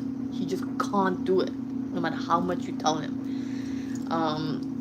So I wish he had met that man like in the 90s, but unfortunately he didn't really meet anyone that encouraged him or inspired him in a way to pray and use prayer instead of like taunting it. Like there must be something in there that's good. It can't all be bad. You know what I mean? It's like somebody saying, I hate math. Me, my entire life, I hate math. I hate math. Literally 50%, 50%, 37%, 15% in my math classes. So how you talk is very important. Now, had I said something along the lines of, I love math, but I need to find someone to study with. I love math, but I have difficulty learning. There's too much on my mind. I don't even know what it is. I love math, but I come from a walk of life where I don't have the support system who can sit and do my homework with me because they're too busy hustling. Now, this would have been the correct way to speak, to get the help from those type of energy and people who empathizes, who have compassion, who don't have ego and live in like a world where they think they're all that because they come from a certain caste or religion and they have the life, and just because you don't, they're like, God is punishing them. That's why Allah is punishing them. That's why Jesus is punishing them. That's why these kind of people like ruin lives, not just for themselves but for everyone else, and then they try to clean it up after because they just figured it out now. We were trying to tell you while it was happening. If you could have just listened, we would not be sitting in the washroom right now. So what I'm trying to say is, like, I'm not gonna wish for bad things to happen to people. I'm not gonna go into psychosis, and I don't know what happens to me. I like turn into like a scary person, and I'm just gonna be like, it's a tragedy. It's a tragedy. It's very important how we use our tongue. It's not just for blowjobs, okay? I mean, it's good. I mean, for those who like to, you do it. I'm not gonna stop you. But on a serious note, it's very important how you use your tongue. I think it says that in one of the sections, right? It could be like a knife.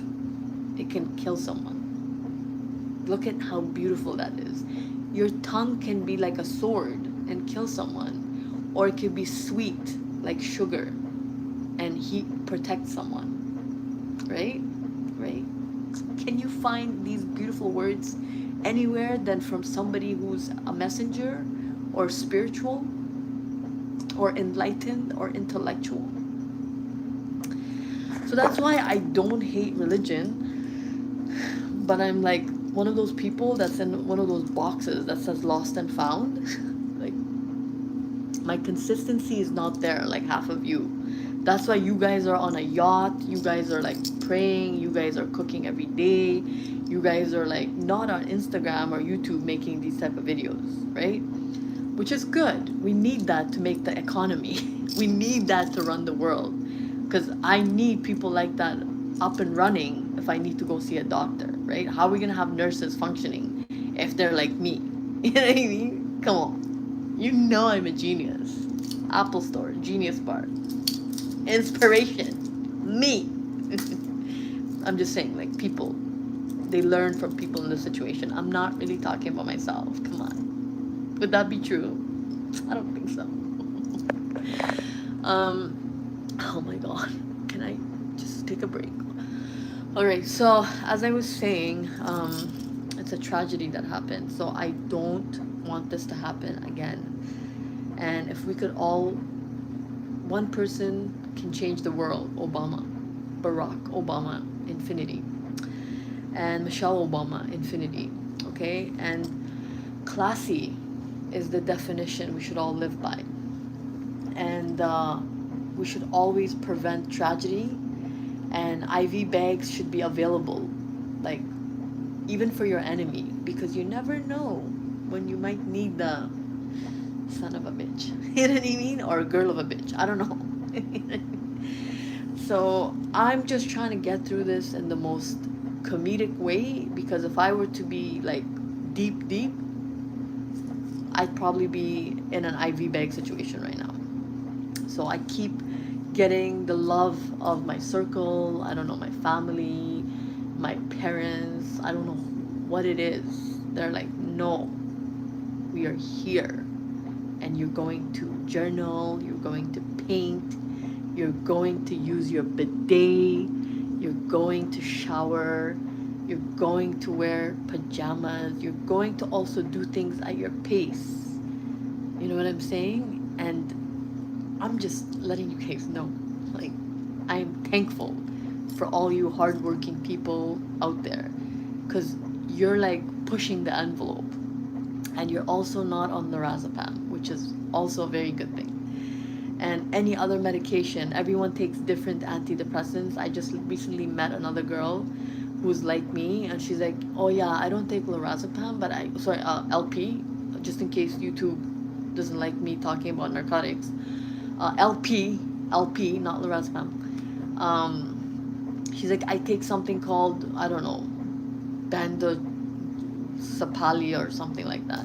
So everyone takes different medication, because there's generic ones for antidepressants and anxiety and panic attacks and oh my god, like there's so many things.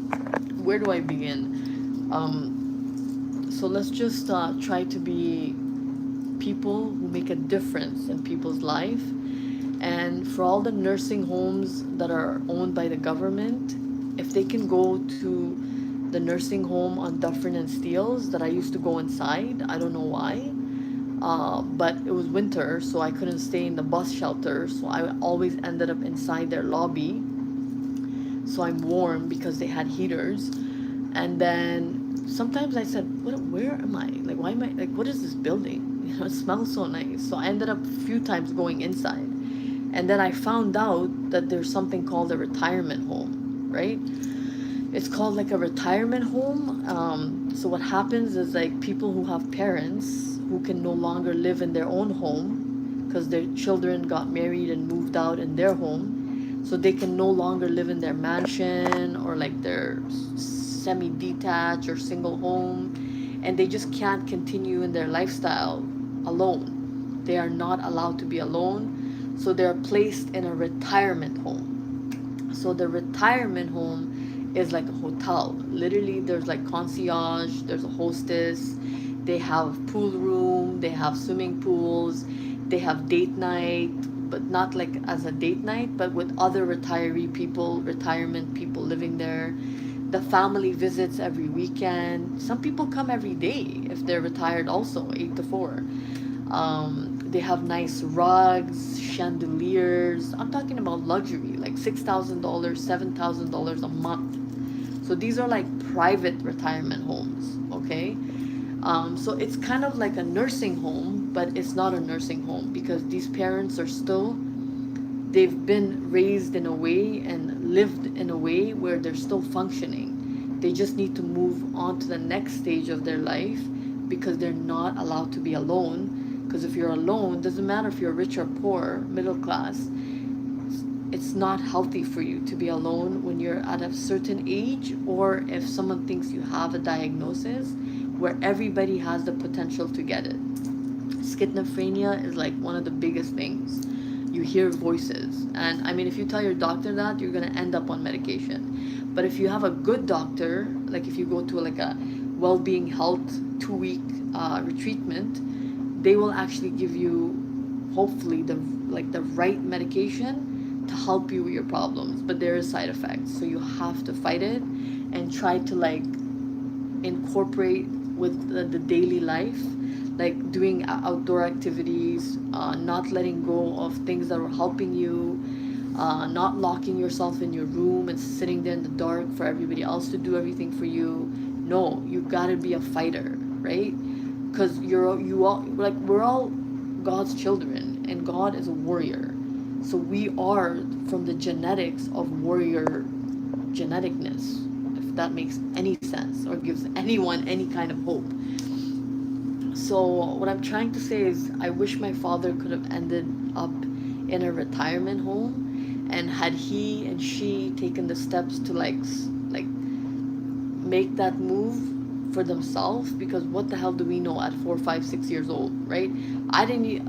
Didn't even save. I didn't even know how to save money for myself. I was a spender, you know. So unfortunately, like, let's try to put our parents in a retirement home, and if we're not able to, can the government please go to this retirement home on Dufferin and Steeles, if it's still there, or the ones on Young and Steeles, if they're still there. I need like noise. Oh, my knees. Oh, damn it. I'm gonna sit on the toilet.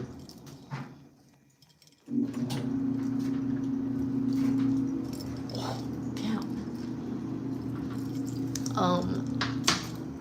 So if the government or any person in charge of taking care of elderlies who are like registered in the hospital, if they can like take the leadership and, you know, application forms, and not place people just in a nursing home because they think they need supervision, but perhaps involve like more intervention so they can stay at home, or put them in a retirement home that gives the same dignity and treatment that a nursing home should. It shouldn't be about money, right? Because if it is, then we live in a very sick world. Okay? I mean, people can go and buy vitamin C, vitamin D, and this and that for an IV bag, but they can't provide this because somebody's on comfort care. Something is wrong, right? And again, I know that my father, my dad, him, her, she, he, they, them, anxiety, I don't know, signed up for that. But can you imagine having a parent, be it you, me, anyone, not even a title, but just a person, ending up in that situation, having dementia, and then telling your daughter that, yeah, I would like to go on comfort care. It would have been better if they just injected him like my mom and she was gone, right? She was like, I need to go, like, this is too much pain, you know what I mean? And then boom, injection, she was gone.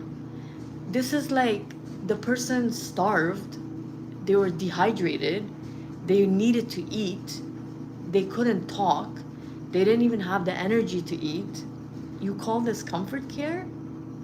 I mean, it still kind of goes half negligence, but it's more tragedy because the people, even if they wanted to help, like the doctor, whoever, for some reason, they thought that this person was going to recover at the nursing home like any other time. Like assumptions kind of fall under tragedy and half negligence, you know what I mean? So the more logically I try to educate myself about this, the more I can have peace instead of just like doing the blame game, which doesn't help me solve a puzzle. A puzzle, when you buy a puzzle, you got to put the puzzle together and then you get like a picture. This is what my grieving is. I choose to grieve by solving things, right? Like why that happened to my mother, and I figured it out, right? She didn't listen.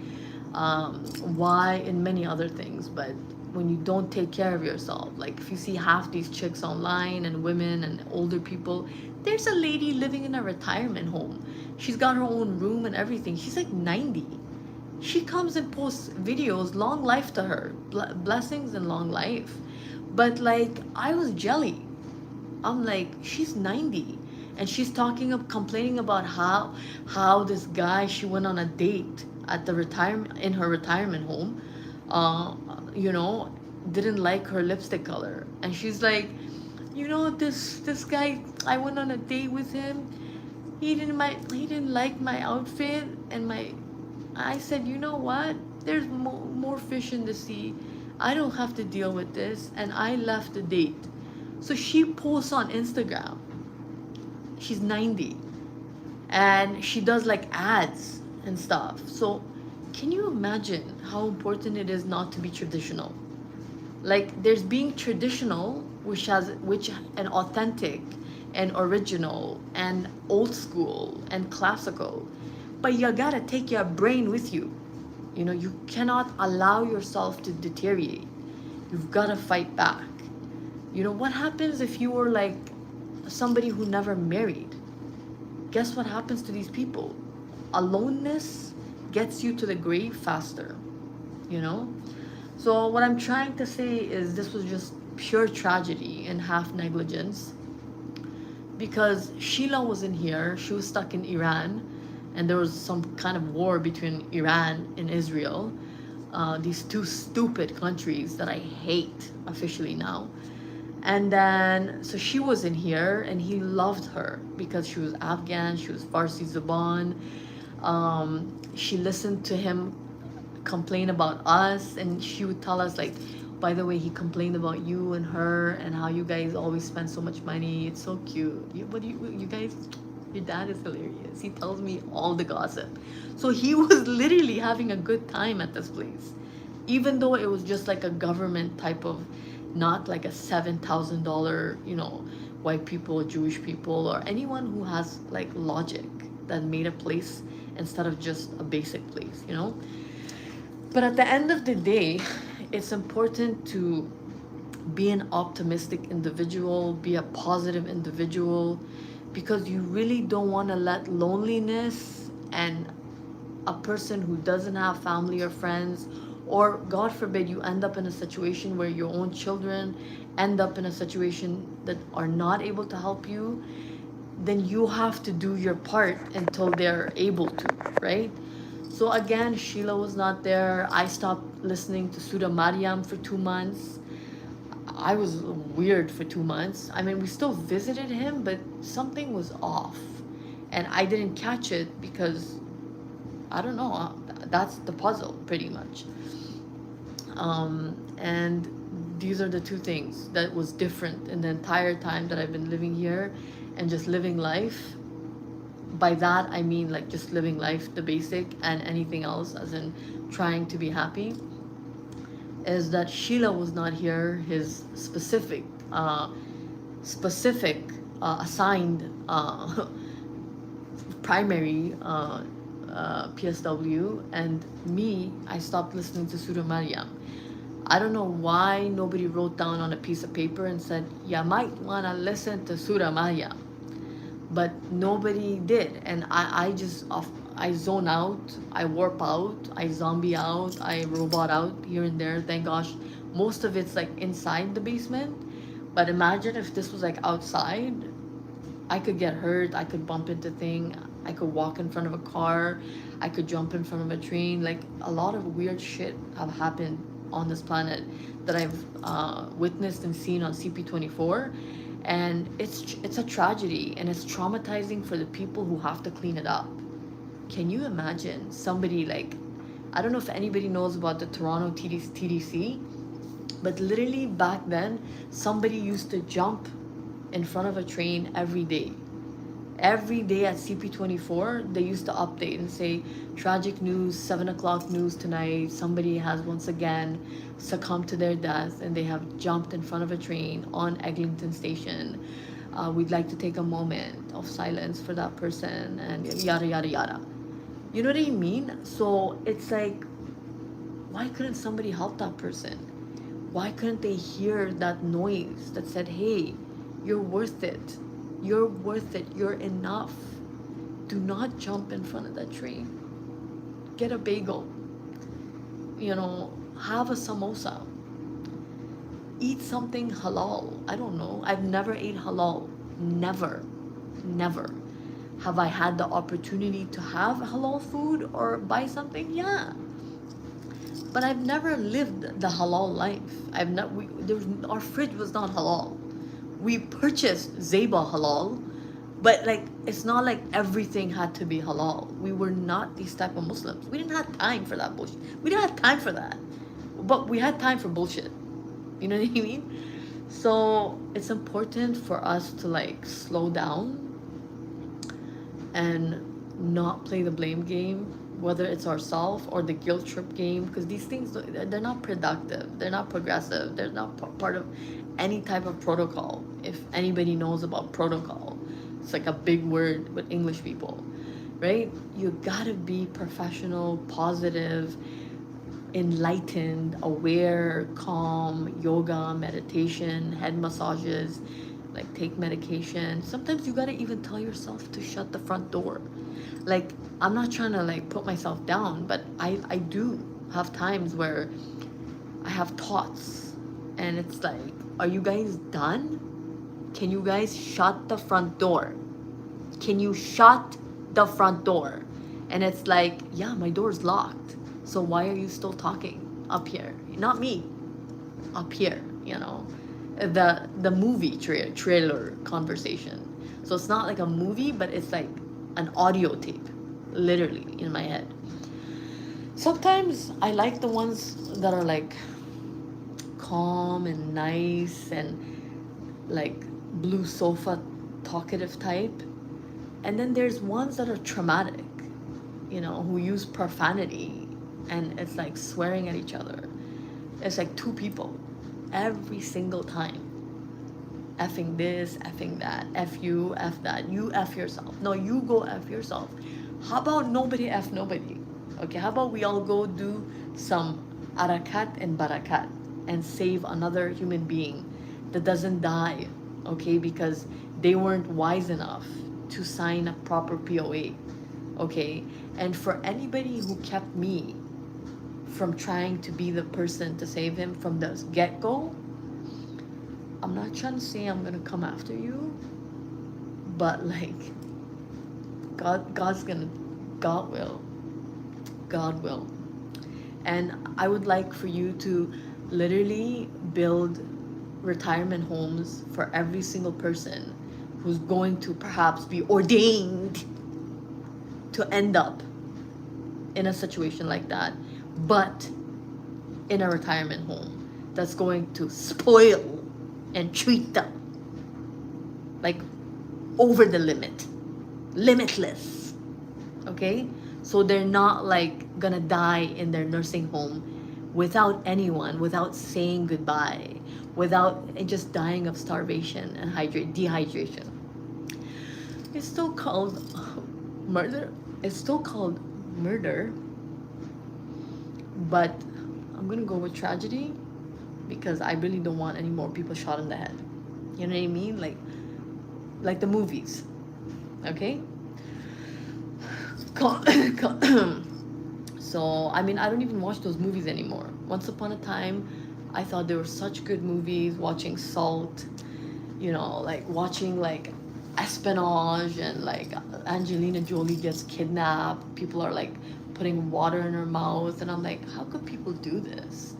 You know, oh, you're a spy, you're in China, what do you want from our country? Why are you here? And she's like, no, I'm not. I'm Russian. I'm just here on diplomatic basis. You've got the wrong person. You guys know these movies, right? So I like watching police movies, action movies, Disney, anything that just captures my attention. Like, what's happening? Why are they doing this to her? Why are they doing this to him? What's going on? And so did my dad.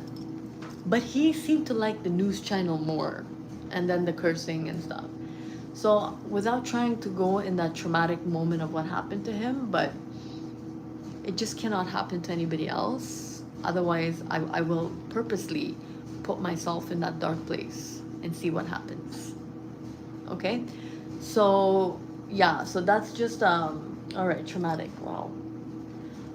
So yeah, so that was the shopping mini haul, and just a reality update of what's going on these couple of days and weeks, and how I'm trying to deal with life and just things I need to do to like survive, and just like, you know, stuff.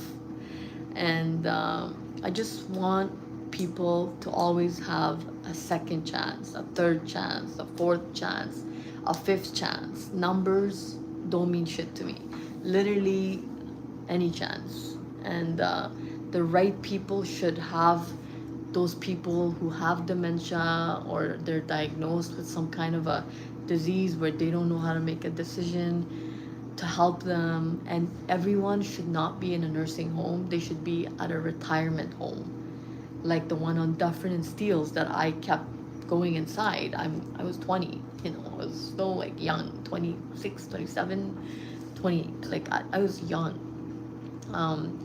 So it would be important, if elders, one, if people can not get old, because I don't really understand like why God would bring us here, and then why you would take us out.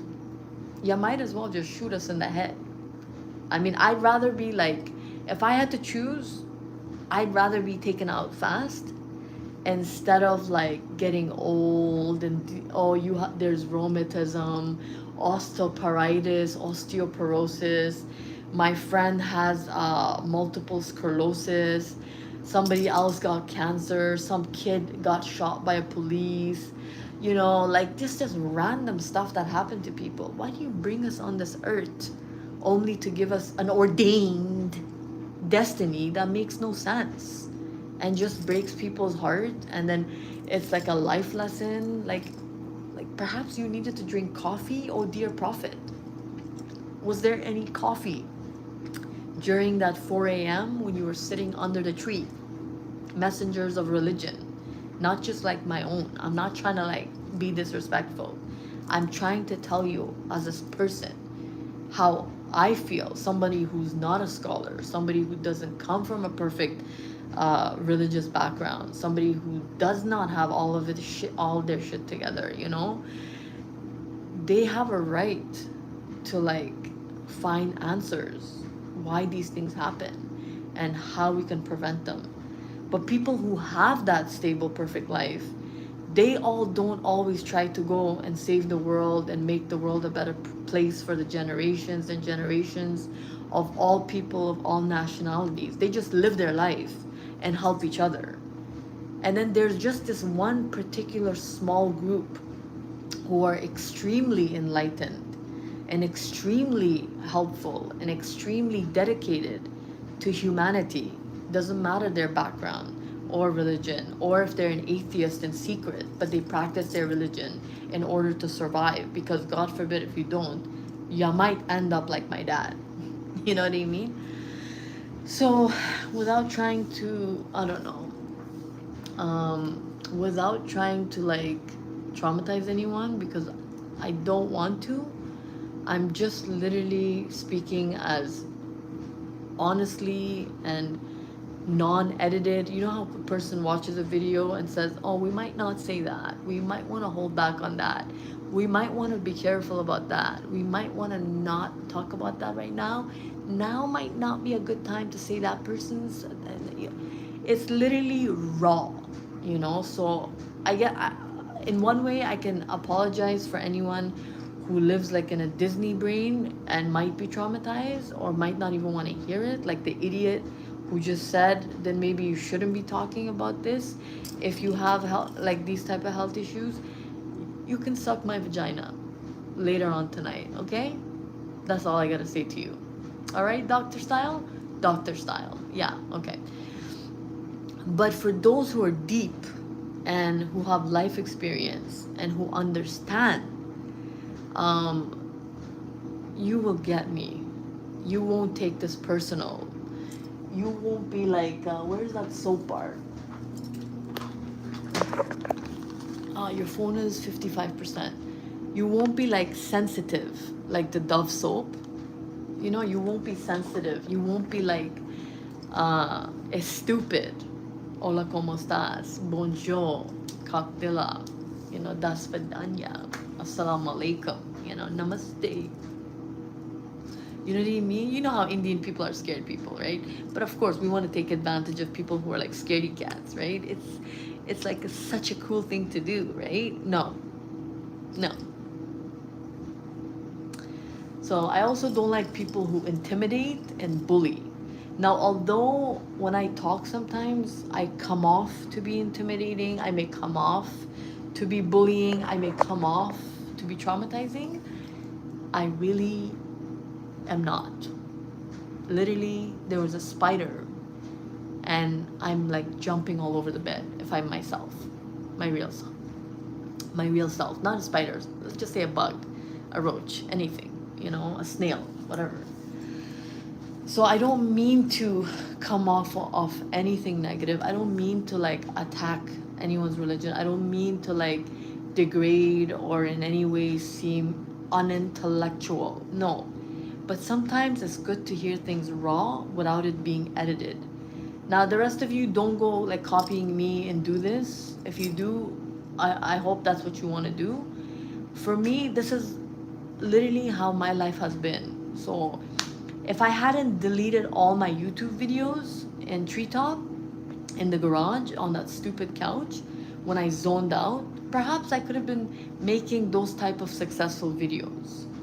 But I don't have that lifestyle that I had when I was in Brampton. I was not, like, my dad was alive, my sisters were alive and well. Like, I was happy, I was working. I had troubles, but I dealt with it. You know what I mean? Anyways, I'm gonna just end it at here because it's like 10:37 and I need to drink water, I need to take my medication, and I need to rest. And I need to conserve my energy because I might just fall down. And I'm supposed to take a shower, like there's so much to do. So I'll just end it at there and say thank you for those who listen to my videos. Don't forget to like, share, and guess I can't say that word right now. And so I won't even say it because I don't really care right now, but hope you guys understand and you guys learn how important it is to live smart and healthy and wealthy and spend wisely and also just like protect each other. Not just your own, but even somebody that's not your own, because you never know if they might end up being somebody you know or could have been with. But you'll never know because, I don't know, it skipped your mind or got erased, so you don't get to know.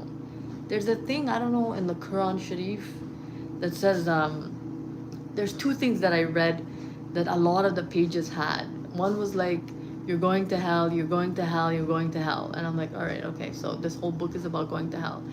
And the second part was like, those who try to pray or pretend that they're Muslim, I will make them deaf, dumb, and blind. That stuck with me because I was like, why would God do that? Right? And then there's pages and pages that would speak in paragraphs that God is merciful, God is merciful, God is merciful.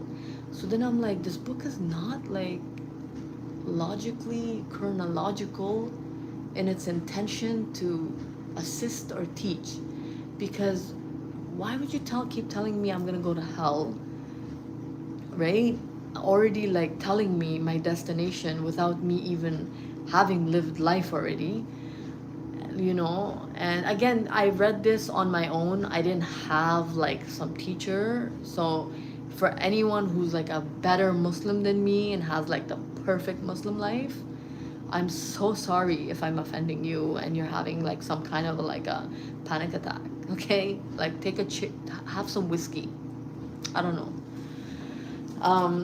So, and then there was a part that said like those who don't really listen or pretend, or it was like a paragraph, it was very beautiful. It said in very raw, it literally said there are people that say they're our followers, but they're not really our followers, they pretend. But what they don't know is I already know, and I play back with you, pretend. So I make you deaf, dumb, and blind, and you live a life where you're deaf, dumb, and blind. So I read that a few times, and like I was like, are you,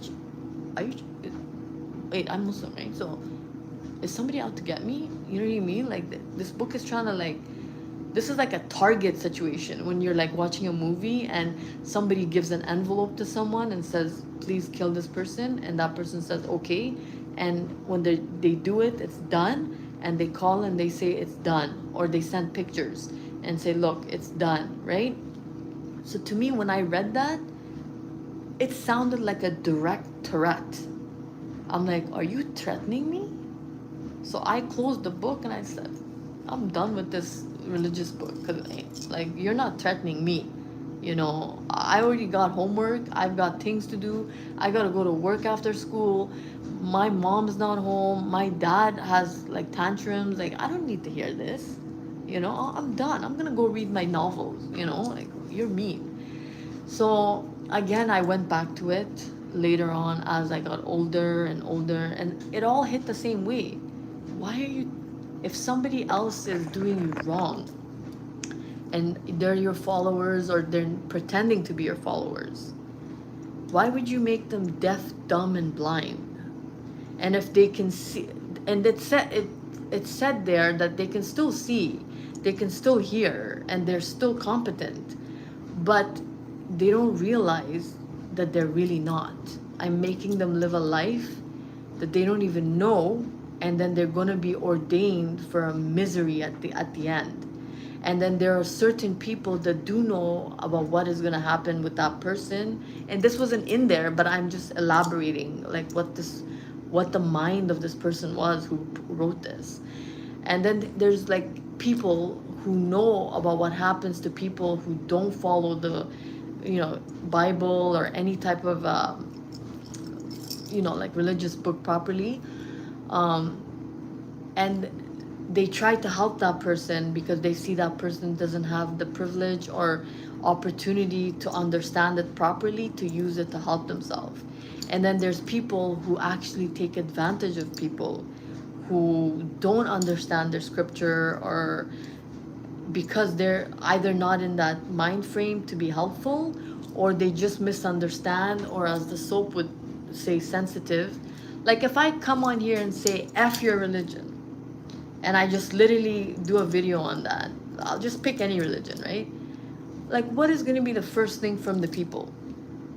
You know, there's going to be like death threats, there's going to be like, oh, she looks like that, okay, let's go find her, and be violent. This is what like your everyday Joe, average person, yada yada, from every nationality, this is what they do. But a smart person, an enlightened person, a spiritual person, an educated person, a person of life experience who's gone through darkness but in a safe and like a liberal and like aware and feeling for other people. They have feelings. Like if what if that happened to me? No, what if that was me? They think like that. Even if you're putting them down, they just have mercy, they have compassion. We need to have the word compassion in our homes. Like it needs to be plastered like wallpaper, paint, tattoos. I used to write compassion on my hand when I was at treetop. It came to a point where I used to write compassion on my hand. I'm not joking. I literally felt like I was alone, and I thought he was trying to hurt me, and I had nobody else to talk to, so I just was just desperate. I don't know.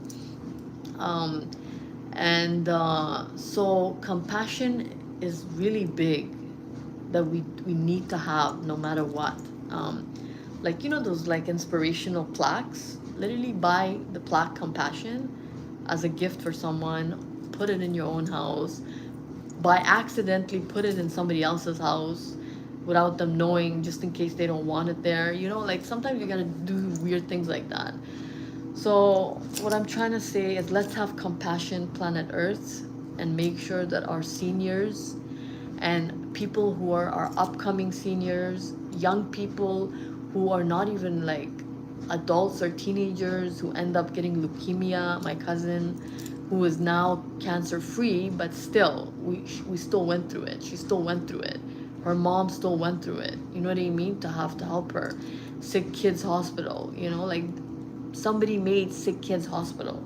Do you know what I mean? A group of people, a group of minds, the five great minds, like people who feel and then use their brain. Sorry, the noise of the laundry is therapeutic. Um, so they didn't just like barakat, they arakat. You know what I mean? Like there's the theory and then there's the practical. And I think that's the thing. And I've never read the Quran full because I always end up crying. Not always, but I get weird. I'm just angry, or like I close it, or just I don't agree about it. So I wish I had some kind of a teacher. But what I'm trying to say is, without forgetting what was I talking about? Um, I can't remember. See, and then these things happen where I need to take a break and a timeout and stop talking about this because it's giving us anxiety. Why is it giving you people anxiety? Hold on. Let me take my medicine.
Okay, so I took half a Zopi at 10:49 p.m. Holding a highlighter for anybody who is shading. Highlighter. Okay? So I can't remember, sorry. My brain just like brain fart. I don't know, like it just I think I was talking about the Quran.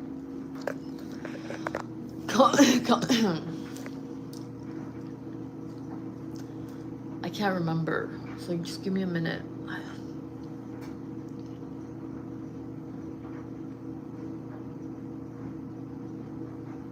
Deaf, dumb, and blind. My cousin had leukemia. So let's hope and pray, not just like the Grays, but like even our young people who are just born with like leukemia. Nobody should be born with leukemia. No mother or father should have to go through that. And this goes back to Hadia's statement where she was like, you know what? When people say boy or girl, I just want a healthy baby. I don't want to choose, right? And thank God to her in-laws and her husband, and they're very nice family, very classy family. I think he was half Pakistani, and they were from like Dubai or Rida or Arabic people country. So they were half Arab and they're half Pakistani. And yes, she's Afghan. It happened. Not for all of us. I don't know why. I don't know why. And no, I'm not bitter. But I'm just saying it happened for her. Thank God for the Arabic side, you know? And very good couple, amazing family. I don't really know them that well, but I saw pictures and I've heard of them. I mean, if they took care of her and she was happy, hopefully still, I haven't talked to her for years. She lives in Kleinburg, near Brampton. But like, it's important to talk properly, right? So healthy baby over boy or girl. Oh, I want a boy, I want a girl. I'm scared to say that. A healthy human being, you know? So also for the young people and kids, and since this was really about like somebody dying, forget that it was just my dad. First, let's think of the person as being a human being. You know, like the whole thing when somebody said when you kill one person, it's like you killed a million. Can we go find the 999,999 people who have now been killed? You know, I mean, they're still alive, but that inner self, that consciousness, that feelings, that the part where they contributed and they feel like they lost, how can we heal those people? Right? Look what we have done. Tragedy. Why did somebody invent the word tragedy? Because it keeps happening. Who does it? It's just a word. Oh God. It's just a word. But we make it a dream. We make it a reality. You know, it's sad, but it is like a dream.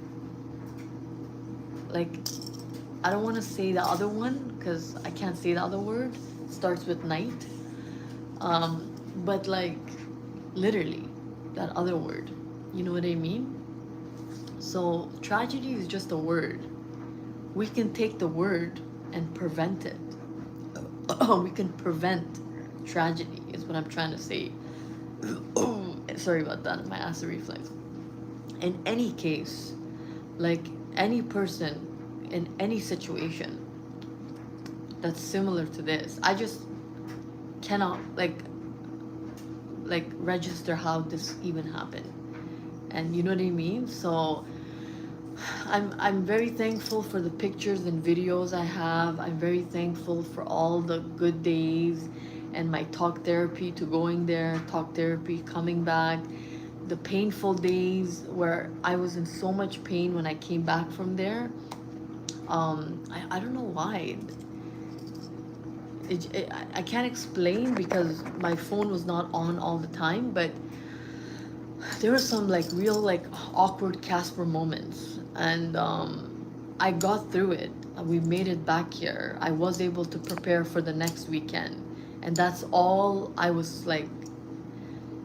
You know when you look, what's the word? Looking forward to. That's all I was looking for. I had a purpose. And I guess what I'm trying to say for being like an Aries, somebody that's born in April, we need to have a purpose. We need to know that somebody needs us. Not on purpose, but like when like you know, like they need you. Like I need to feel needed, you know. And this was a situation where it's like when he reached out with the nurse and the iPad and like I'm here, this was like communication. I need you. You know, he doesn't know how to say it. He can't. I'm literally gonna say the statement. He can't. Even if he wants to. It's kind of like when I zoned out to be a doctor in my jumpsuit. I don't know if anybody saw the Instagram where it was like a traumatic Instagram where it was just on, but I wasn't like on the gram. I was more trying to help him because it was a crisis situation. It was the POA one.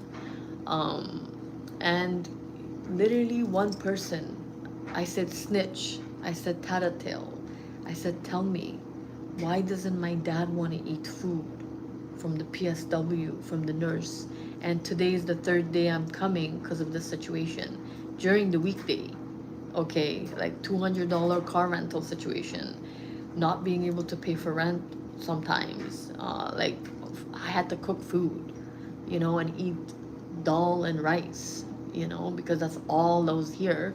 And we couldn't get McDonald's, we couldn't get Starbucks. We had reached our point in our financial crisis because we didn't have time to prepare. This happened so fast.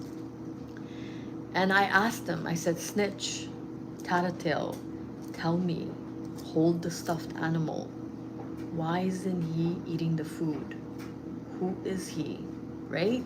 So call me a witch, call me like psychic woman, crazy psycho lady, whatever. Call me a detective, a paranormal detective. For anyone who's seen the Conjuring movie of the paranormal couple with the like voodoo and shaitan and zin or jinn, you know, like I'm telling you, jinns are all over this place. Literally, like one's got the hand right on here, like literally back off. You know, that's how I deal with these people. I've got to speak in English. Sometimes when I speak in Farsi, they seem to like get scared. So if you've got your own language, stop cursing in Latino. You know, puta this and puta that. Like if you've got your own language, with these satanic situations, some of them are helping me. That's another situation. I've got a devil from like, I don't know, serial number 254, dead person from another time, trying to help me. Is any of you gonna understand that? No, because we've been taught that the angel is our helper and savior with the white outfit, and the devil who's red with the black horns and all that is not. Like that's what I was taught. That's what I learned from Bugs Bunny. I mean, cartoons, like movies, they teach you this stuff. It's common sense. It's the media, the TV, there's a specific reason they're allowed to put this stuff on. Literally, if they put something on and the big boss says that can't be on TV, that's gonna affect me. Take it off. They have to take it off. We don't know about that conversation. I do. But you don't. The world doesn't, right? Because we're so innocent and enjoying our like morning glory pens and getting to color our hair and go to prom and like have no idea how effed up the world is. And by effed up, I mean we're not on the same page, you know. We're not on the same level. I've got like some kind of a random American toilet. There's people who have gold toilets. Now, once upon a Saddam time, I used to think people who used their money in that way were savage, pathetic, disgusting, evil.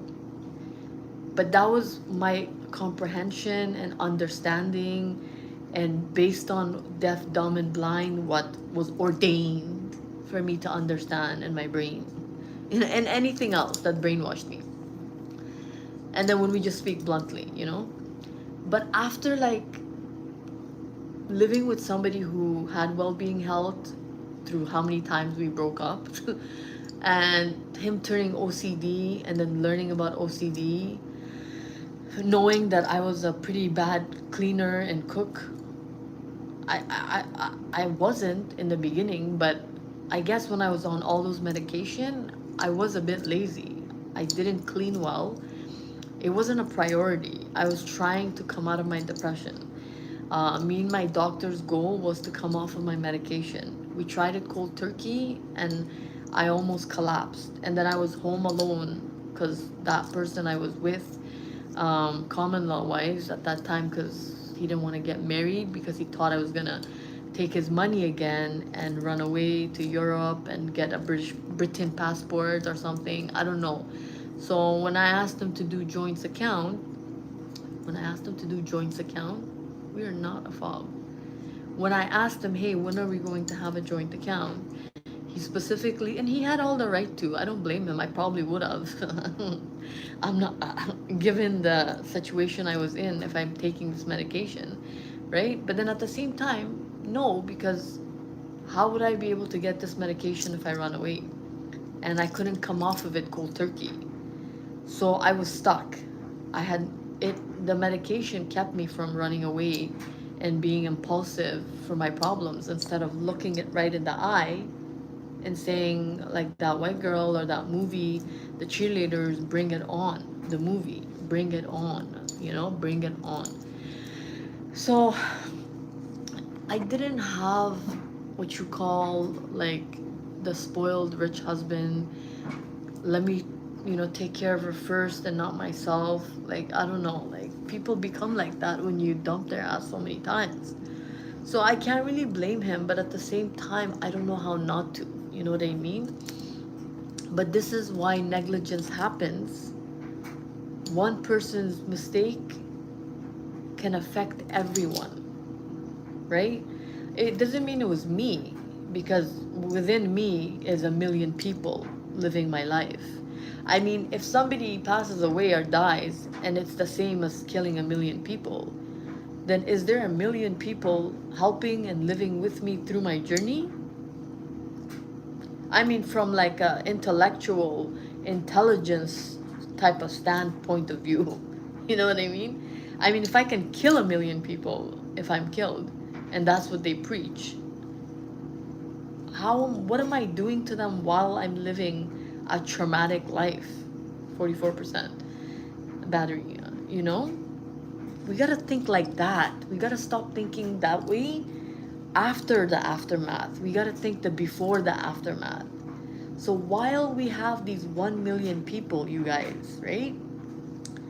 How can we be peaceful with our 1 million people while we're living our life journey or whatever that's been ordained, whatever that's been destined, so it can turn out to be beautiful, worth it, a blessing, blissful, happy, free, not dictated, not pinned or like forced to do things just because another person is the man or the protector. I can protect myself if you just give me some space. We really might need to sleep in separate rooms. You know what I mean? Right? So it's like, that's what I learned from every time I've lost someone. My mom, then my dad. I've lost an uncle who was super healthy, apparently, based on the word on the road, but still he's not here. My uncle, who never got married because the person who he wanted to be with, he didn't get to be with them, and we all became like immigrants, so we had to leave, and he was left back. He had a heart attack in his office and he died alone. Can you believe it? Can you believe it? So to pray for him, relax. Nobody's having, just relax, people. Relaxino. So can you believe that? Never leave anyone alone, people. Either they turn into animal lovers because they have no other choice, that seems to be the only option, or they become traumatized and not trust people, and we call them cat lovers or dog lovers, I don't know. And that's not fair to them either, because everybody needs somebody. It's not about trying to do this whole matriarchic marriage situation. Like, no, your dog can't talk for you at the hospital. They can help you through it. But it's nice to have someone to hug you as long as it's the person. It's your twin. It's like not twin as in twins, but like somebody that gets you and they're like mature. Like so mature that if you have episodes and you slap them, or if you're in their car and you're like, oh, I hope I don't make your car dirty, testing you, and they react and you're like, oh, I'm still with that person. Oh, you're still that person, but now in this guy, I got it. We're never going on a car with you again because I don't trust you. It's that same person. You know what I mean? I'm just talking about personal situations, right? It's important to be with a guy, doesn't matter young, old, your age or a bit older, as long as you can slap them. And if they don't slap you back, and instead they give you the talk, like, I don't think you should have done that. Or in my case, they're so funny that they don't even do anything. They're just like, what'd you slap me for? And I'm like, at any point, are we gonna have a domestic violence? Anytime soon. You're gonna punch me? You wanna throw the microwave? You wanna throw something at me? No, why would I do that? I don't know, I just slapped you. I know, but I know you. You don't want to do that, right? You're just having an episode. So I'm here. What do you want to do? Are we ordering food? And I'm just like, okay, I'm never slapping this person. Like, wow, you are worth it. You are worth it. Literally in this person's car. Garbage is on the floor. At times I do things on purpose from past trauma where I've been with other individual and in their car. He or she, it or them, extraterrestrial, American, asshole LED lights, previous ex from my ex. I don't know. I'm just throwing some things out there. But it's like when Dodie said, you're being tested. And by that, they were not talking to me. You idiots. Literally, they were not talking to me. Like, to me. The Joe Black, Mrs. Joe Black, gets hit by a car, some Joe Black person goes into their body, falls in love with the rich father's daughter, wants to take her away from him. You know what I mean? You know what I'm saying? So what I'm trying to say is when you guys find a good man also, and you want to leave your father's home, he's got to be that good man. Like, that you slap him, he does the pep talk. He's still laughing. He's not like, hey, where are you hitting? They don't turn into like one of our people. And by one of our people, I'm not trying to put everyone under the same umbrella, because there's a lot of good men out there. But they didn't become like that until there was a good woman beside them. I assure you that. Or a good man. Or a good friend. Or a good mentor. Or like a life experience of bullshit that finally carved their personality to be the person they are now. That's called a privilege. A person getting that privilege to go and have that experience, that liberal life, that journey, and then they chose what's best. Now, some of us change and adapt and embrace and take those good things, and then some of us just screw ourselves over. And I'm not trying to say my father screwed himself over. No, I would use the word he was stuck. Because he's not a weirdo. He's like, I'm a weirdo. It's not an insult. It's a compliment. Okay? He was not gothic. I'm gothic. I used to kind of associate with gothic people, but they kind of just looked away from me after because, I don't know, they thought I was a vampire and they might melt. So it was just like limited contact, like look and then don't look. You know what I mean? So I'm a big gothic. You can call me a kafir. the yogurt, prebiotics, kefir, you know. I used to see that, and my sister used to drink it. The one who has the house in Aurora. May the devil be with her. I don't know. May Zaytuna College be with her. You know, I don't know. May the Taliban be with her. I don't know, man. Right? May this T-shirt be with her. I don't know. You know what I'm saying?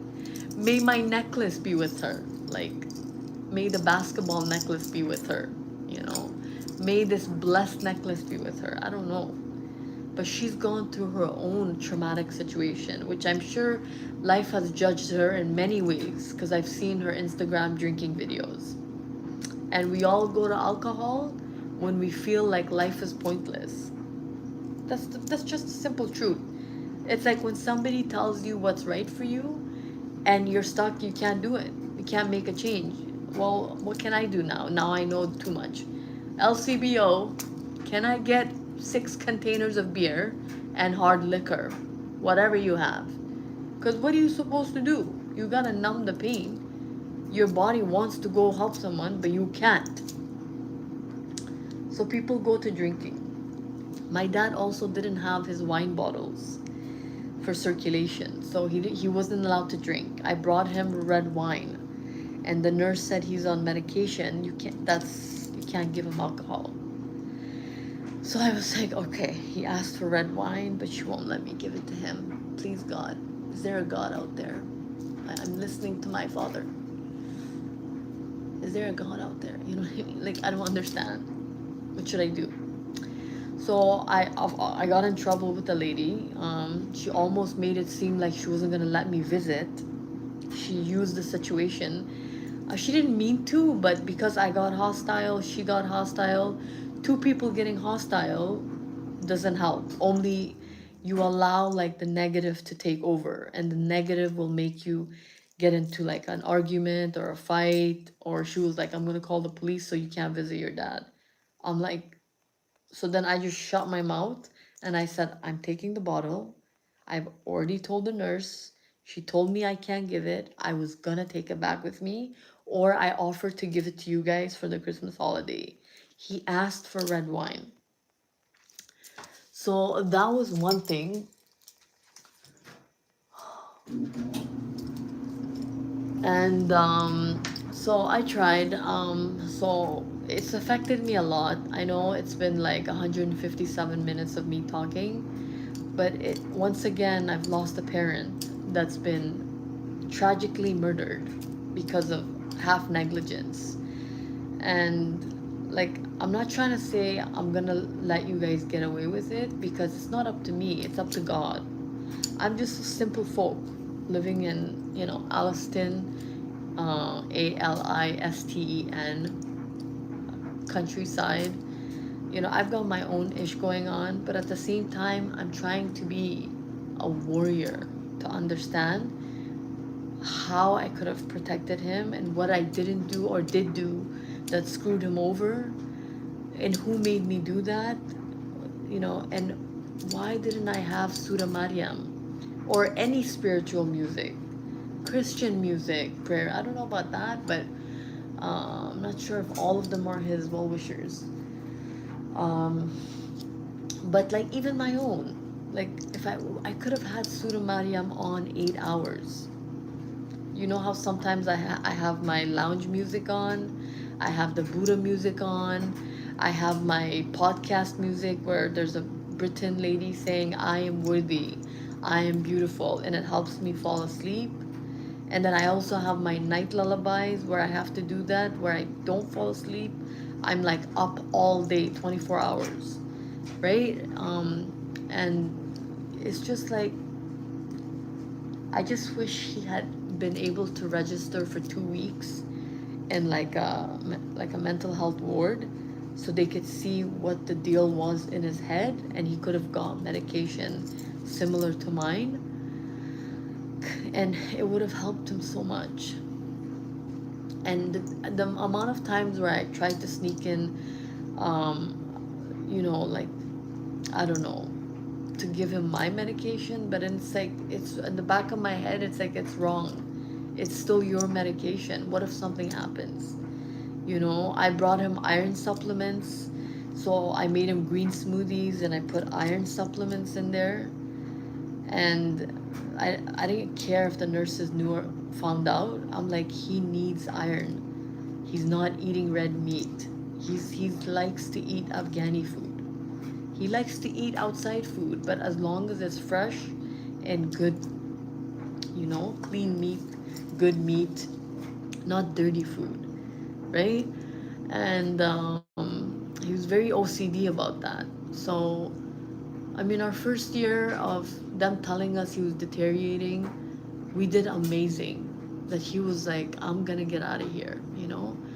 But then there was that little person that literally was like, take him now, take him home now. Don't listen to any of yourself that's negative, that's saying that you can't do it. You can. You can take him now.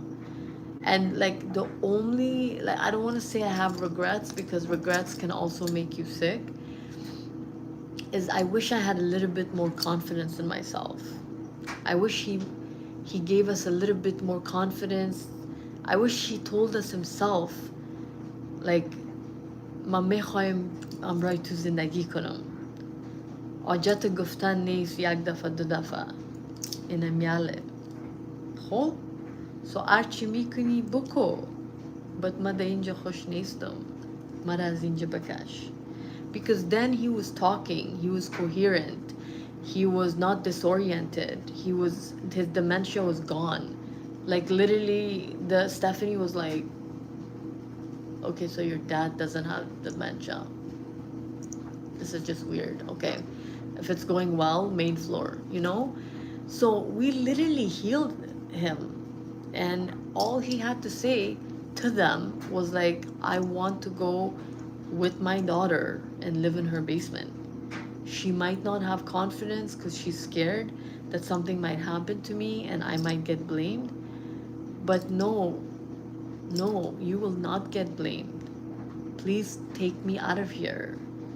And then this is why I think they brought in Sheila, just in case that happened, if I was feeling like that, and he might be burdening me and I have my own psychosis. So that's when God was so good to us. He brought Sheila. There's actually two Afghan girls. One was like weird and tacky from back in the day, who was like, yeah, in our culture, we don't bring our parents to a nursing home, like no matter what. Like the world could be burning on fire. We're not gonna bring our parents to a nursing home. Because we know what happens, right? Like they need us. They don't need strangers. So I didn't really like her, and she was not really friendly. She was really like to the point, and I was like, I don't think she understands that I have panic attacks and anxieties. Like, what if I do that in front of him? Like, these things are going through my mind, right? So when your confidence and self-esteem is not there, that means you're not a healthy person. But if that confidence and self-esteem is always there consistently, then I would have been able to bring him here, right? People have to be able to rely on you. So there are days that I had here that were not normal, and they're not gonna feel safe giving me up to me.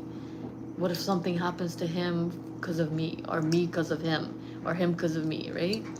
So then Sheila happened. They finally found this really good PSW, and everything started working out. And I was able to try to focus also on my life, because he was always asking me like, Zindagi chator ast, halatit chator ast, kar yafti, all the jur shudi, like he would ask me like these words in Persian and Farsi, and I half the time I was lying because I didn't want him to feel bad. I didn't want him to worry.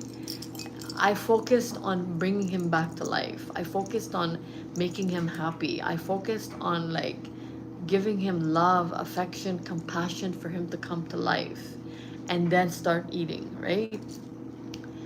I wish we had focused on like one type of food.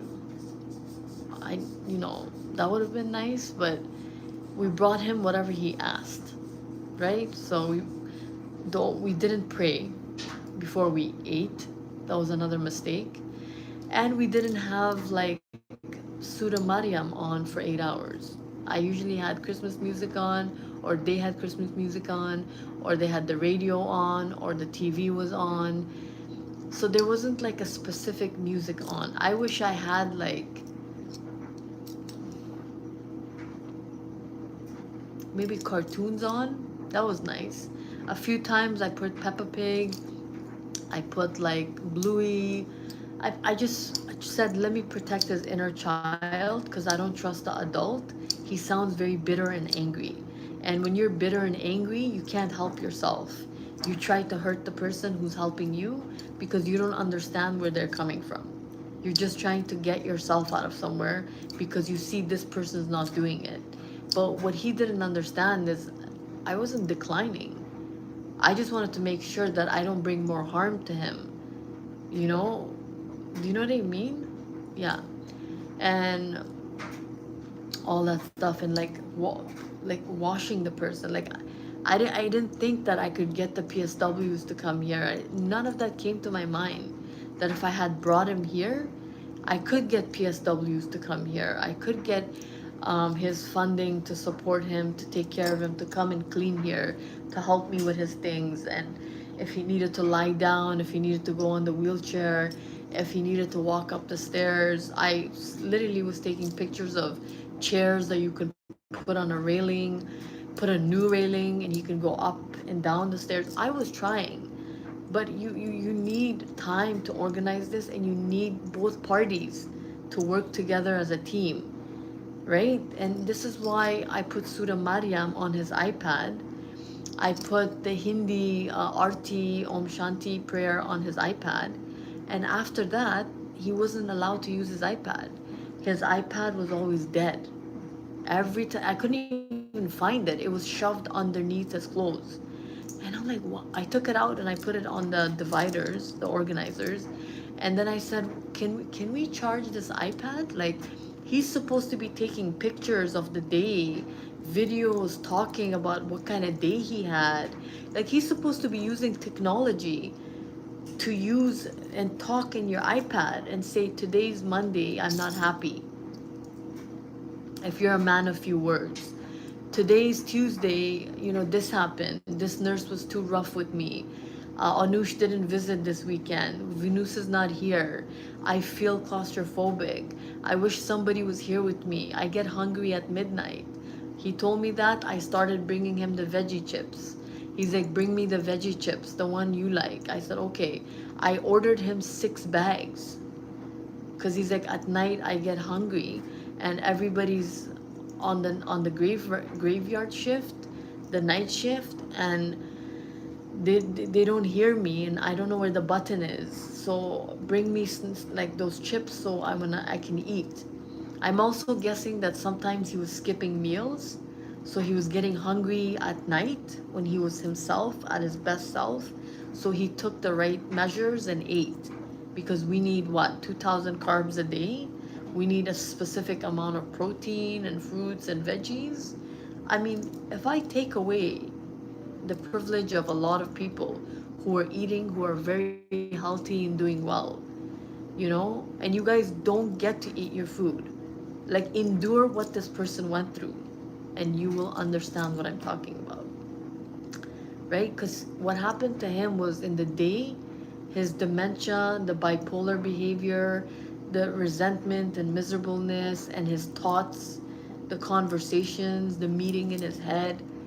Like, if you know that's going on, you've got to be a warrior. You've got to eat. You've got to use prayer. You've got to ask for your iPad. Talk in your iPad. Talk to yourself on your iPad in Farsi. Whatever that's inside, say it. Right? That's why everybody has iPads, iPhone, everybody's on it, because there's trust problems. Sometimes the people around us are either too busy, or they're not focused, or they're just not American. They're just not the right people. They're not well-wishers. Not to just throw ourselves at the American as our like shoulder to lean on and a basket, right? Like, let's Amsterdam it. Let's be Hollandi. Let's have Hollandaise sauce, you know? She didn't even get to have stack breakfast. She didn't even get to have, there's a lot of things. If I ever get married or if I ever have kids, they don't have a grandfather. Where am I supposed to find one? I mean, that's the original, that's the real one, you know? So it's, I'm always gonna be going through this bittersweet life with life's gifts and life situations, and that empty moment and that empty person is always gonna pop up to remind me, like, he's not here. Oh, we need our mom for this. Oh, I wish he was here. That's his part and his role. Okay, we can get somebody else to do it. It's not the same. We don't want to take that away from people, right? You know how they have that saying, happy wife, happy life? Happy people on the planet, happy world. Like happy citizens, successful economy for the ruler and for ourselves. Forget about the ruler, man, for a moment. And happy children, happy future, successful, bright future. Healthy, happy, wealthy children, adults, elderly, and the same with the environment they live in. And nurses and doctors and lawyers and teachers and any person of profession that we associate. Bring the good energy only, you know, that helps you. If they're not helping you, then that good energy is not really good energy. Go with the bad energy, go with the devil. Literally, if you ask an angel and you meet an angel and they don't give you that angel service or life or like whatever, go with the devil, man. I'm telling you. Just try it. Casino, gamble, you never know, you know? So this is what I've learned. Literally, the world is not like black and white. It's literally like a lot of colors, and people's colors change when they go through bad things. I mean, like, to find out on the third day of that day, because I kind of knew he was a goner, but something was telling me, no, no, don't listen to that. You can do this. You can do this. Keep going, keep going. It's okay. We're taking the bus now. We're taking the GO train. We're taking the Eurorail of Canada. It's long, it's exhausting, but we're gonna do it. Round two, we're gonna help him out. But he was a goner. Like, he was a goner. That 2 months of no Sheila, that 2 months of no me listening to prayer music and calming my mind and my thoughts and everything. You know what I mean? You know also the McAllister family? The McAllister family. Remember when the mom forgot Kevin and then she screams and then collapses? Right? We feel when you're flesh and blood, you feel somebody else's pain. You feel when your children are going through things. It has an effect on you spiritually, right? Especially with women, or not just women, for some reason more as I don't know if it's the title of the mother that gives them that right to feel, but I feel like fathers have that, because sometimes my dad did book me. Like, he'd be like, I cooked dinner, and I'm like, oh, hey, what's up? He's like, did you eat outside? And I'm like, ooh, Whole Foods maybe, yeah. And he's like, but I cooked food. Save your money, eat at home. But I didn't. I ate at Whole Foods every day, majority of the time. Or I ate at Marche and downtown on Wellington. I mean, it's Wellington. It's like little London and Toronto, right? They make good food. So I did what I thought was good for me because I work hard all day. I need that energy. But it affects our parents when we get sick, when we get old, when we don't do something like that might have been a good inspiration even for their life, you know? So I don't know. So that's the conclusion. Sheila's not here, was not there. I stopped listening to prayer music to calm my thoughts and anything else, not even thoughts, like just that was my thing. Having Surah Maryam begin the day and end the day. twice. And if not that, just leave it on for 8 hours. If somebody is racist and they don't like it, they can starve and dehydrate and die like my father. That's my consent for that person. You don't like my Surah Maryam, I don't like you. It's plain simple as that.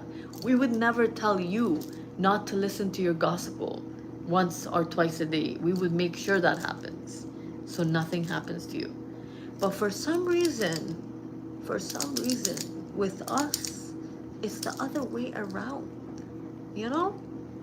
And then everybody feels bad, and the little commentaries and the little tears that we do. I don't even believe myself sometimes when I cry, because I'm like, crying is not gonna bring him back. I put myself down, I call myself a dumbass. The things that I say, you guys, the video is not on all the time. I also had my camera on all the time because I was paranoid and had trust problems with the nursing home, right? When I thought he was losing weight, or when he was like doing weird things on the wheelchair, and I was like, this is new, you weren't doing this before. So I started leaving this camera on to like record myself so I don't forget anything. And I just didn't trust myself. And I said, I need this on to know when I take my medicine, if I listen to prayer music, if I do things the right way. I don't care if people are going to watch it. I mean, I had one time it was recording like 2,600 hours, if I read it correctly. I mean, the video didn't actually end up posting if my phone died or if it turned off or something malfunctioned. But if I had the charger plugged in on the holder, it was always on. So 3 things. Sheila left. I stopped listening to Surah Maryam twice a day. And I turned off the camera. So these 3 things, my opinion as a detective, may have contributed to the negligence and like helping him spiritually, because he wasn't spiritual and he needed to be with somebody spiritual. So he already wasn't with somebody spiritual because my mom is gone. But Sheila was spiritual, so that was helping. And I'm spiritual. I was doing my part for whatever I could on the weekend. So whatever anxiety or like illness or bad choices that I had, where I felt like, why is my camera on? I don't want people seeing me walk naked. I had a situation where I was gonna walk by the camera naked, or if I'm doing something here with someone, I don't want people to know or hear that. If I'm crying or having rants or dangerous rages, I don't want people to see that, because it's just for that moment.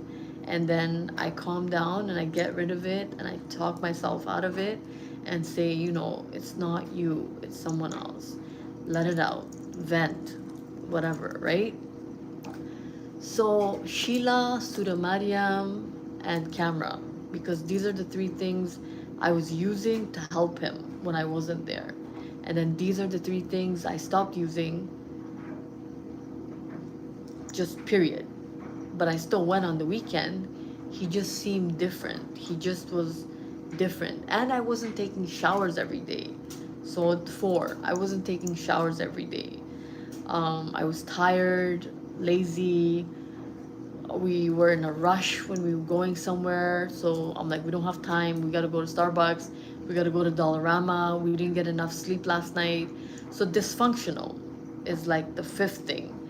We were very dysfunctional because I have anxiety. I have panic attacks. I take antidepressants. So don't expect me to be perfect and consistent. And he had the same things, except he didn't have the medication that I had, from my understanding. And he didn't have all of these supports that we were doing all of last year and half of this year, until I stopped in between. Because, I don't know, something in my mind told me to just stop praying. Stop putting that music. We don't want to hear it. You know what I mean? So I listened. And then the video thing, I didn't want to walk and live so openly in front of the camera on YouTube, because a lot of people watch it and then they judge you, they misjudge you, and they don't understand, or they cannot walk a mile in your heels. Do you know what I mean? And sometimes some people were just like, it's important to be private. So that's another reason I'm like, maybe it's better. Like, there's a lot of people who are private, but their career life, they're public. So maybe I should be private. Um, and then Nura Fateh's song was like, "Fuck being private," and then I turned on the camera on again, but then again off again. So I went off from my consistent mode of what I thought was right. Camera on, Surah Maryam twice, morning and night, since we have some racist people, and or whoever else, or whatever the noise was, we didn't have to listen to it. And Sheila, the most important, the physical nurse, the physical PSW, the physical professional trained to deal with people in this situation without um, judging the family, without telling them. We don't really put our family like in nursing homes. Well, guess what, you little twit? It happened. So what can you do to help him from here? Nothing? Okay, then shut your mouth before I do. You know what I mean? That's what I wanted to tell her. Plus, she was really ugly. Like, her face, she had no makeup on, she was wearing the veil. She wasn't wearing the veil properly, her outfit. Like, I did not like her. I had a mommy moment. I'm like, Diyaki. Oh, دختر دیکی. Usisho. Buimiti. You know? And then when I saw Sheila, Khoshgil Khanam, her face was like an angel. Makeup on her face, looking. She might have been tired, but she still got up and dressed up her face. She might have had like sleepy bags and all of that. She still got up and dressed up her face. Her face. Not everyone wears black Chanel glasses. You know what I mean? Inside and outside. It's kind of weird, right? So she was classy. She was classy. Not to throw anything at anybody that wears glasses. I know why you guys do that. Because of the lights. I get it. The camera. I get it. Relax. Don't throw your shade at me. It's been done. Alright? That's why we're here. So really, like, it's important to make changes in your life, but things that were helping, you want to keep that. Similar to when we said, if you stop praying, you're gonna be begging after, and we don't want you to beg, because you don't deserve to. Yeah.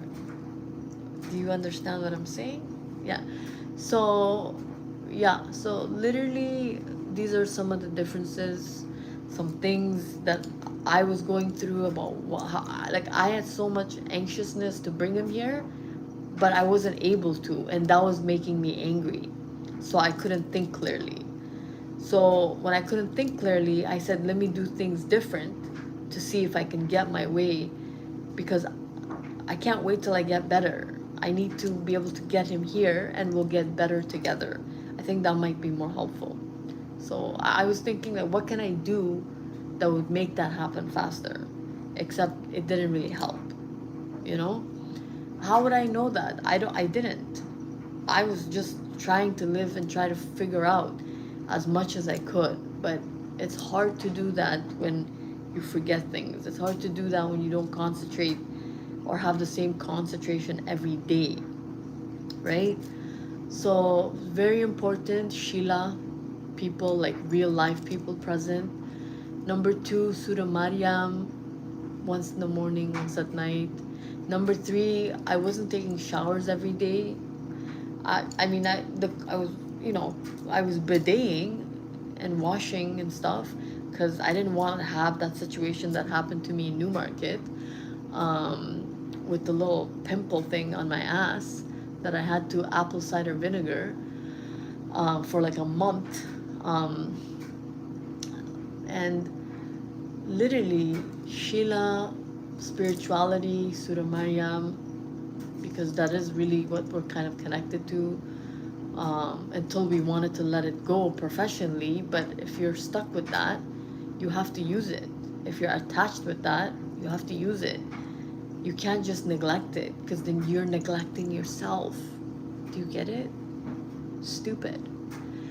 And so that was another one. I'm not stupid. I'm just saying that was something stupid, right?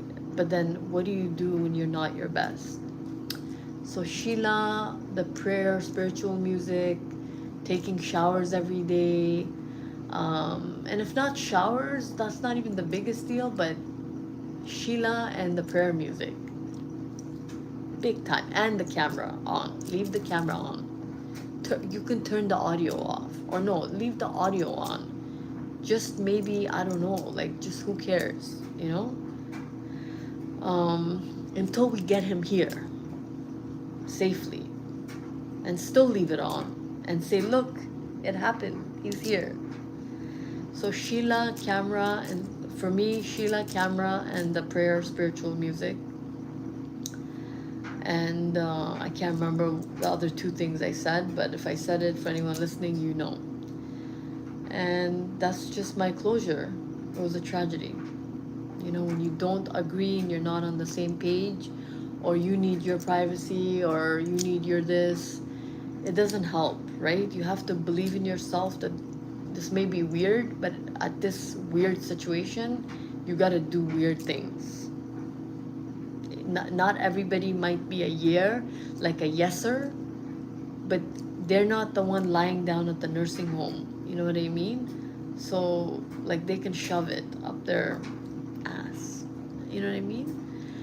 So, that's the traumatic situation. And anybody that doesn't like my religion, I will literally pray for God to kill you. The same way you took my dad. That is the well-being health that I have. And if anybody disagrees and doesn't like that, you can look into my eyes. And I'm dead serious. And I want to be there to watch you die of starvation and dehydration without your family around. And I will walk away without feeling any compassion or sympathy or empathy for you. Right? An eye for an eye. Karma, dharma. Right? And the people who helped me to be able to help him, because I would not have been able to do it myself. I had issues. For the noise that was helpful, thank you. For the noise who disrupted, no thank you. I wish that upon you for doing that. You know? And for anything that distracted or misguided or misled me or anyone on this planet for helping or getting to somebody or to their family, and they went in a very bad way, I wish the same thing upon you. I hope you don't get your IV bag. I hope the doctor makes a mistake and you're sent back to your retirement home or nursing home and you die of starvation and dehydration and your family's not there to say goodbye. But then the nurse will inform you the next morning. It's okay. Collateral damage, right? It happens. Another person needs to come in the nursing home, right? I hope that happens to that person too that took my dad's room. Starvation and dehydration. Okay? To your family. So for my anger mode personality, I mean, it's all go. You gotta do what you gotta do if that's what she wants.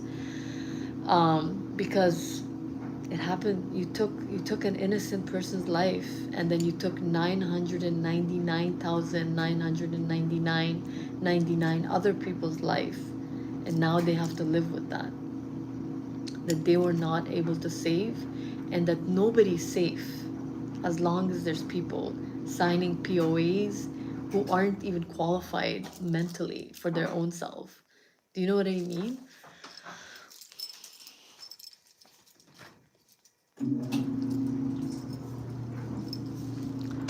So I'm just like, I personally spoke my mind in the video and told you guys 26% as it is. But there's parts of me and people in me that are like, no, you're still too nice. And this is how we got in this caboodle. It's time to be how the people are. It's time to say, turn off the gospel music. It's time to say, don't put your favorite song on if it's helping you live. It's time to say, do you love your mommy and daddy? I will murder them and they won't be able to visit you anymore. You will die in the hospital. Because that's apparently what my sister said.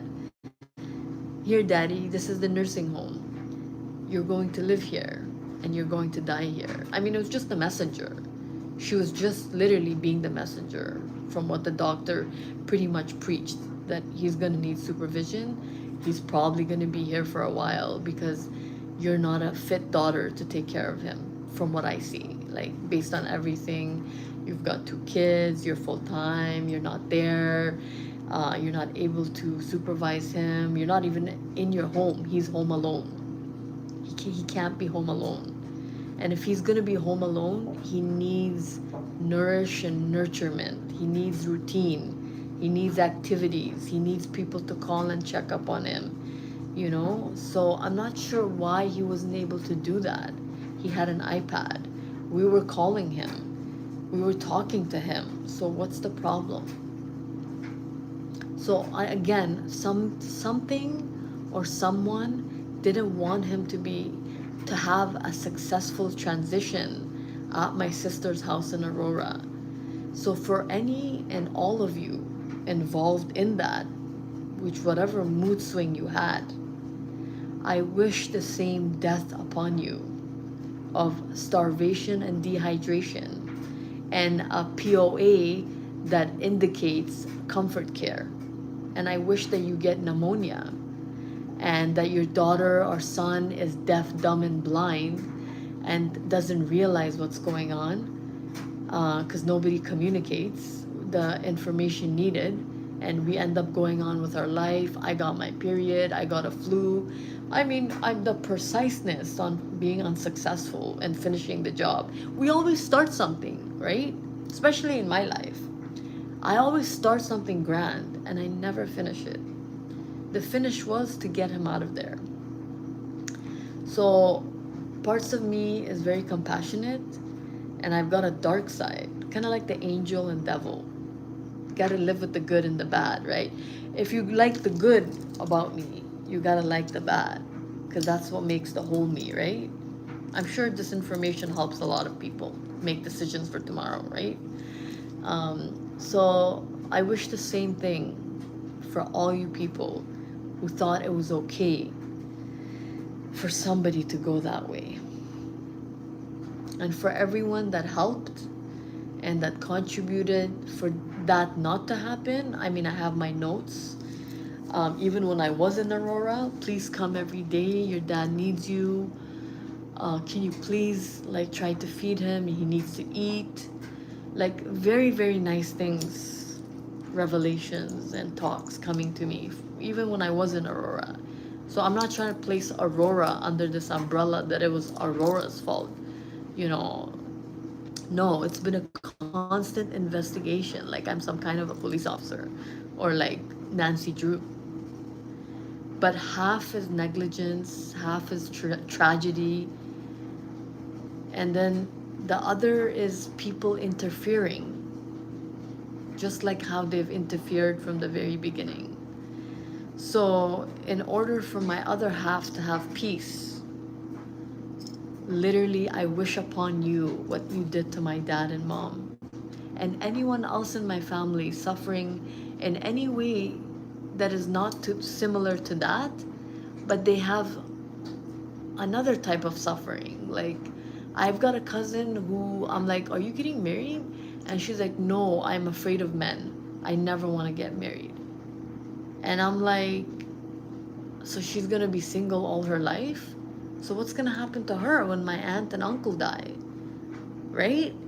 But she's been married, she's been divorced, she's dated, she's been around the block, she's cheated. I mean, he's cheated, whatever.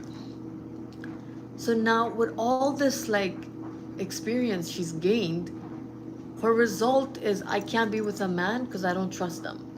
But really, she should be saying I don't trust myself. Uh, I would have chosen proper partners. I would have perhaps wore the proper fashion. I would have ate and sat and did the right things if I wasn't peer pressured or pulled by other higher powers. Or I wouldn't have been vulnerable to fall into a man's hand if I had a good relationship with my family and father, because I was a teenager and a young person who was raised here as a first generation immigrant. You know what I mean? You can't blame people like that because they didn't get to have that functional, compassionate, wholesome, unconditional lifestyle. It was always tragedy every day. Something went wrong, even if it was something small, like getting beat by your own dad for fighting with your sibling. Can you imagine your own father beating you and choosing the other family sibling over you? Right? So these things that happen, it's not just in relationships like men and women relationships, it's like in all other family titles. And these things only happen in dysfunctional homes, in homes that are like supposed to not be dysfunctional, but somehow it happens to them. So we're bringing bad energy from outside. We're welcoming energy from people. We're taking help from people who we think are going to be helpful, but they don't get us. They don't understand us. We can't handle them. They can't handle us. You know what I mean? So, what can I say?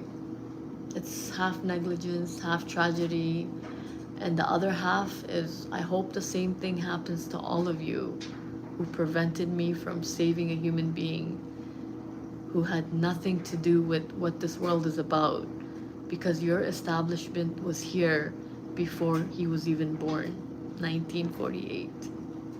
Okay? So you take that and swallow that and make sure you have lots of whiskey because you're gonna need it for the next 30, 40, 50, 60, 70, 80, 90, 100 years. Okay? Because now I'm fatherless. First I was motherless. I said it's okay. You know what? It's ordained. It's ordained for her to get cancer, for her to get an amputated leg, for her to get an artificial leg, for her to like get lung cancer, for her to die in a hospital around her family, traumatized, crying, screaming, and then the doctor has nothing to do because she has too much pain and she's got to die the consent way with the injection. What is it? Death injection, right? Then you take this person who is trying to be the mother and the father.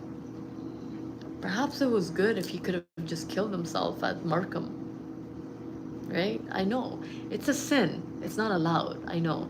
But do you see when we try to be biblical or Qurani, it comes and back screws us over somehow.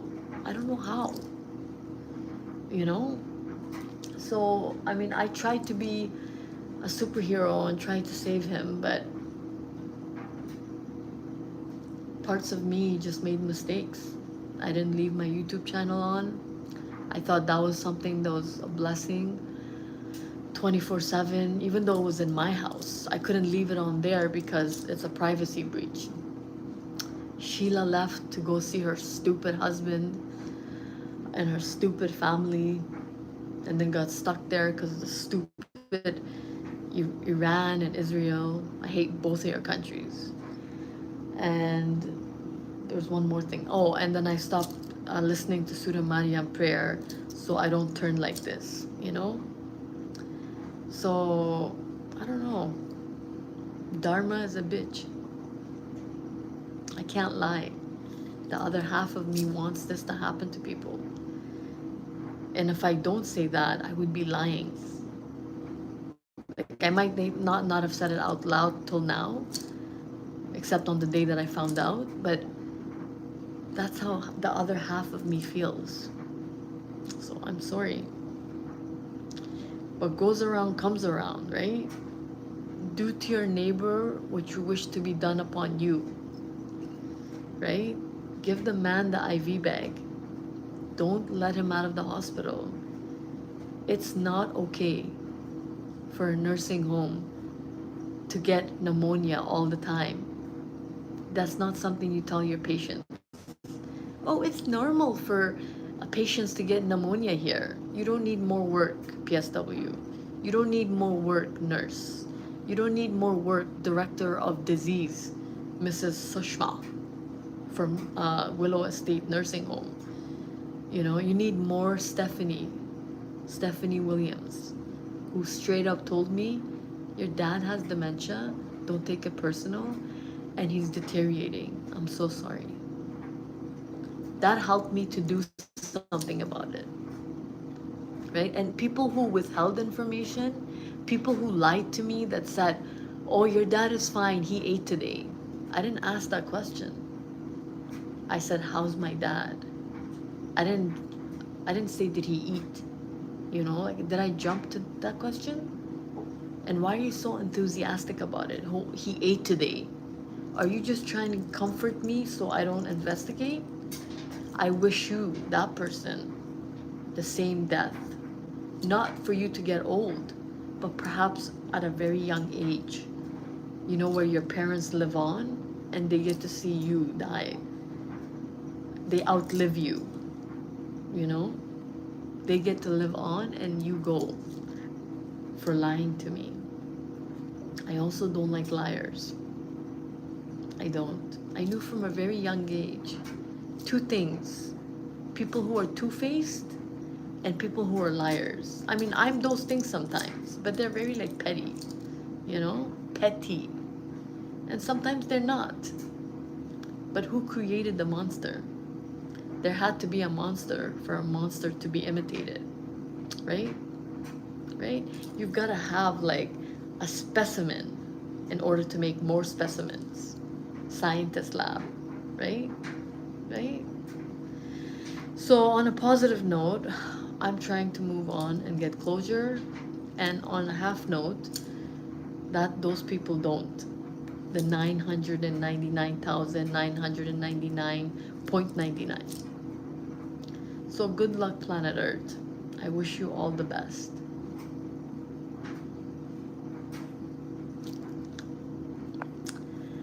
20%. I want to say something sincere in my spiritual world.